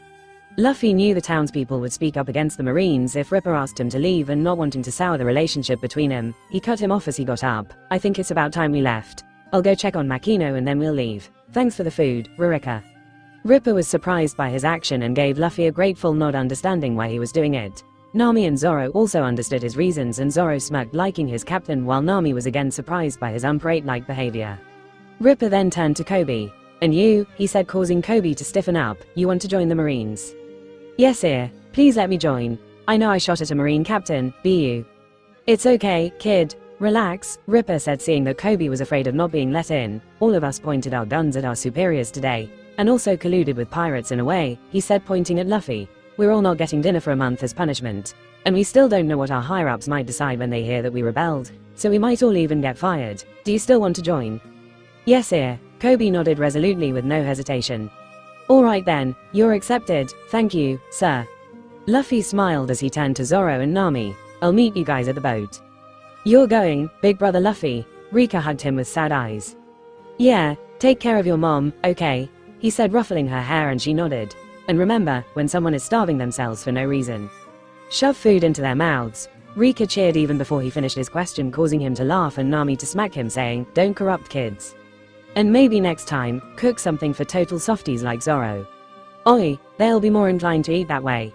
Cook something. Like what? Onigiri? He suggested, and she nodded with a bright smile. I wanted to make them too. She good. She went on to say her goodbyes to Nami and Zoro, and he slipped out. He then went to the Marine base and quickly found the communications room. It was pretty much deserted, with just one Marine who was operating the snails, and even he seemed to have just connected the call and had given Makino some privacy. Makino, Luffy said as he peeked into the room. Luffy, come on in. You talking to Gramps? He said as he walked in. He also wanted to talk to him and let him know he was okay at least. I tried to, but he wasn't available, so I'm talking to Sengoku now. Luffy did a double take, wondering if he heard right. Did you just say Sengoku? Yes, Makino chuckled. Nice to know you're safe. Sengoku's voice came over the snail Makino was holding, and Luffy walked up to her with a questioning look. Well, I kept calling Garp a lot over the last 2 years, Makino began explaining, but he wasn't there most of the time, so I had to keep leaving a message. I blew up at him one day, and after that, he gave me Sengoku's number so that I can talk to him instead. That damn Garp sure likes to deflect such problems onto others, Sengoku said before realizing what he had just said and hastily clarified himself. Not that I think you're a problem, Makino. Hee, that's okay. I know I was harsh sometimes. Luffy stared at Makino in bewilderment, understanding that she had done way more than he had thought to search for him. He went up behind where she was sitting and put his arms around her, hugging her. You scolded Sengoku himself for not being able to find me, huh? Scold is a loose term for what she said to me. I did what I had to do, Makino smiled, ruffling his hair. Thanks, Makino. He gave her a tight squeeze before letting go and sat next to her, excited to talk to Sengoku. I never imagined I would get a chance to talk to you so soon. How you're doing, Sen? Number respect, huh? You're your grandpa's grandson, alright? You can say that again. An old woman's voice came over the snail, and Luffy took a moment to realize who that was. Is that it, Saru? You recognized me just by the voice. How? I haven't met you before, have I? Saru asked in a puzzled tone. Old woman with Sengoku. Only you fit the bill, I see. Yeah, anyway, where did you disappear to for the last 2 years? Sengoku asked. We searched a lot but had no clue where you even were. Luffy looked at Makino and she shook her head. Just away with a friend and took some time to come back, that's all. Sengoku sighed knowing it wasn't the truth, but he didn't pry and was just glad that he didn't have to listen to Makino's complaints anymore. Well, okay then. Garp should be back here in a week and he kinda has vacation rights now. So, he'll be choosing to go to East Blue, so I'll just have him look into this Morgan issue too. You're gonna have Morgan thrown and impaled down? Luffy asked. Yeah, most probably, I see, Luffy said with a tired sigh. What? You don't approve? Etsaru asked. I understand that it holds the vilest criminals who need to be locked up so that they won't hurt others, but no one deserves to be locked up in that hellhole. Makino gasped, her breathing getting hitched. Her lips quivered, afraid to ask the question that was on her and also Sengoku and Etsaru's minds. Knowing what they were thinking, Luffy quickly interjected, No, I wasn't there, don't worry. Just heard about what goes on in there from someone. Makino's racing heart calmed down and she began breathing again. Sengoku and Etsaru also let out a sigh of relief. If Luffy was indeed locked up and impaled down unjustly, and Garp found out about it, they were afraid of what he would do. Well, we'll worry about that. Don't break your head over it. Yeah, sure, Luffy let it go before grinning, so you're not gonna arrest me or something. You guys do know I'm a pirate, right? Yeah, Garp has been complaining for years that you keep saying that you wanted to become a pirate. You actually became one, huh? Yep, I'm gonna become the Pirate King. God, I thought Garp was joking when he used to say that. Etsaru added, but you actually want to. Imagine if this gets out. Grandson of the hero of the Marines is aiming to become the Pirate King. Big news. Morgan would have a field day with such info. Gramps and I have different things we want from life, that's all. Sengoku gave a sigh before continuing, anyway, I'm gonna overlook this since Garp has ensured me that you have moral values and won't do anything to harm people. But I'm warning you, don't get out of line. Just stay quietly in some part of the East Blue without making a ruckus or attracting attention and we'll never have a problem. Makino facepalmed knowing that Sengoku had just pushed all of Luffy's trigger buttons and she expected Luffy to yell back. But Luffy just calmly smiled before opening his mouth and said something that threw everyone off. Do you like your desk, Sen? My desk? Yeah, the one you sit at and go through reports. Do you like it? I guess. It's a nice desk. What does this have to do with anything? Okay, good. Doesn't seem like you have any emotional connection to it. One more question. Do you have a desk guy? A what? A desk guy. You know, someone you go to who makes your desks in case it breaks or something. What are you getting at, brat? I'm saying, Luffy grinned, that I'm gonna be causing you so many problems, so many issues that you'll start getting report after report after report of the stuff I've done coming to your desk, and I don't think your desk can endure you angrily slamming your fist or even bashing your head on it when you read what I did. It'll break and it'll keep happening again and again, so I suggest you get a desk guy. There was stunned silence where the three listeners took a moment to process what Luffy was saying and Makino was looking at him with disbelieving eyes. Hey kid, I get that you might be a bit ballsy thinking that your grandfather will protect you. But if you step out of line, even Garp won't be able to give you any sort of protection, Sengoku said, losing the amicable tone he was using earlier. Yeah, I know, Luffy said with a small sad smile, you don't have to worry about Gramps threatening you or something. Even if I'm being executed for being a pirate, I know Gramps will choose his duty over family. He's a hero after all and I respect him for it. He might get angry or even leave the Marines, but he won't interfere in my execution. I have chosen this path of becoming a pirate despite knowing he and I will become enemies at one point. And yet you threaten me? God no, Luffy sighed, I wasn't threatening you, just stating a fact. With the amount of corruption you guys have in your organization, I'm gonna be butting heads with a lot of Marines soon and you'll hear all about it. Listen kid, Makino told me some of the things Morgan did, so I understand that you might have a bad impression of the Marines. But he's an outlier and there aren't many like Sengoku, that might have been the funniest thing I've heard today and considering how much I teased Nami, that's saying something. Morgan is an outlier. Are you fucking kidding me? He lost all cheeriness in his voice as he continued, he's just like you and everyone else in your stupid organization. Status is everything. Status and rank decide what's justice. The one with the highest status is always right. That's the kind of delusional bullshit Morgan was spouting. But is that really delusional though? Doesn't what he said sound familiar to you? He gave a pause and when they didn't answer, continued, mouth shut huh? Why? Because you've done the exact same things as him, only much worse. Poor Morgan probably respects a lot of his higher-ups given how much he advocates status, so when he sees his higher-ups, sees people as powerful as you bow down and follow every command a celestial bastard gives like a dog, be it hunting down little girls, randomly picking someone off a street to make them a slave, randomly killing people even if it's a child for absolutely no reason, can you really blame the guy for thinking that the world works that way? He's actually a good guy if we see him through that lens as he at least didn't brand people or use them as toys, saddles, or entertainment. There was a long stretch of silence as neither Sengoku nor Etsaru spoke, and Makino was just staring at Luffy with sad teary eyes. Luffy saw Makino's face and sighed, calming down. He gave her a reassuring smile before continuing. Sorry, that came out too harsh. I know you're not responsible for all of that. You don't understand anything, kid, Sengoku finally spoke, his voice steely as if rehearsed, how this world works and how delicate the balance between everything is. But I kinda do, Senator, since you're like the leader, some of my anger might be concentrated on you, but I honestly think that you're not that bad of a guy. The world is shitty, and with evil pirates, warlords, the celestial bastards, the Gorosei bastards, corrupt marines in your own ranks, marines like Akainu who'll kill a whole island of innocent people if it means a single criminal might be on it. I'm sure there are more. God, I don't know how you do it, Sen. I honestly pity you. Balancing that many people, keeping them all satisfied or in line so that the world doesn't become more of a hellhole than it already is. I'm sure you have done plenty of downright evil things in the name of justice or to keep balance in the world, but I do understand. Choosing the lesser of two evils must be a frequent thing for you, huh? Garp always gave the impression that you're, to be blunt, quite a stupid kid, Itsuru's sighed. But you're more informed and smarter than you sound. Looks like we've got quite a wild card here. I agree with you, Sengoku said in a calm tone before giving a deep sigh. What is your goal here, kid? What are you doing by saying all this to me? Just a whim, to be honest. I thought that you and I were gonna meet a bit later down the line when my goals would have been more well defined, but I suddenly got this chance to talk to you out of nowhere, so I am just talking to you. Your goals, isn't it to become the Pirate King? Well, yeah, that's my main goal, but something happened to me a couple of years ago, and now, if I go through my journey with my only goal being becoming the Pirate King, I'll blow my brains out because of boredom. So, I've added a few side goals which I want to do along the way, like annoy the Marines, take down the Celestial Bastards, eat a lot of raw ham melon, and I just added a new one, annoy Sengoku a lot. Lord, am I hearing this right? Itsuru said with disbelief laced in his voice. He's saying that he wants to take on the gods of this world, the people even we can't defy, on a whim and as a side goal, because he's bored. And he's saying that to the Fleet Admiral. I thought Garp was crazy, but this kid is insane on a whole other level. Yeah, I'm already getting a headache just from this, Sengoku sighed.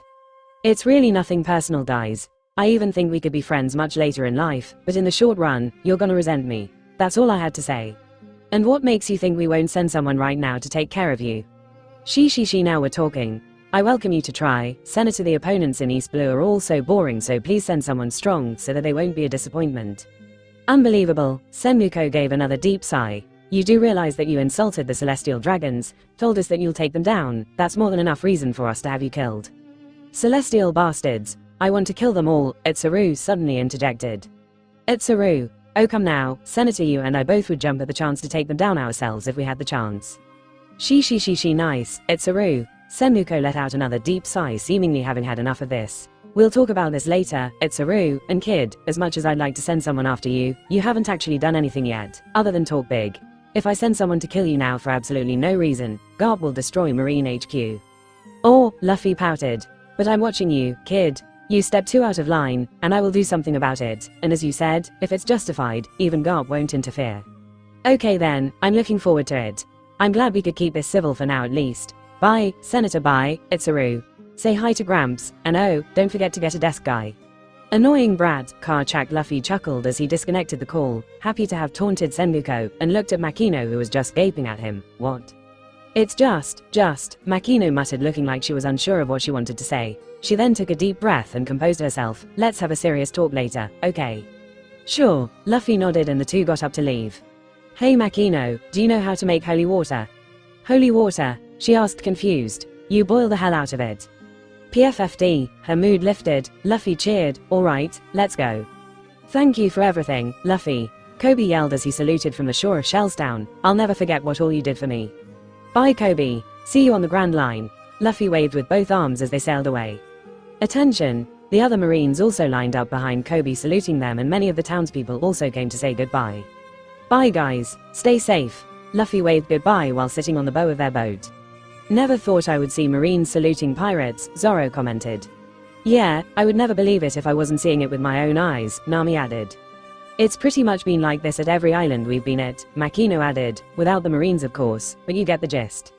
I see, Zoro and Nami both nodded, understanding that Luffy's idea of a pirate was very different, and they both looked forward to see what kind of adventures their captain would pull them into.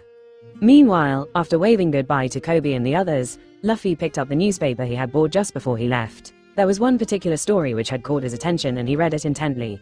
Could all of them be real? He wondered with a glint in his eyes as his lips slowly curled up into a smile. Well, I did leave early for this reason. Let's go and check. As much as I did.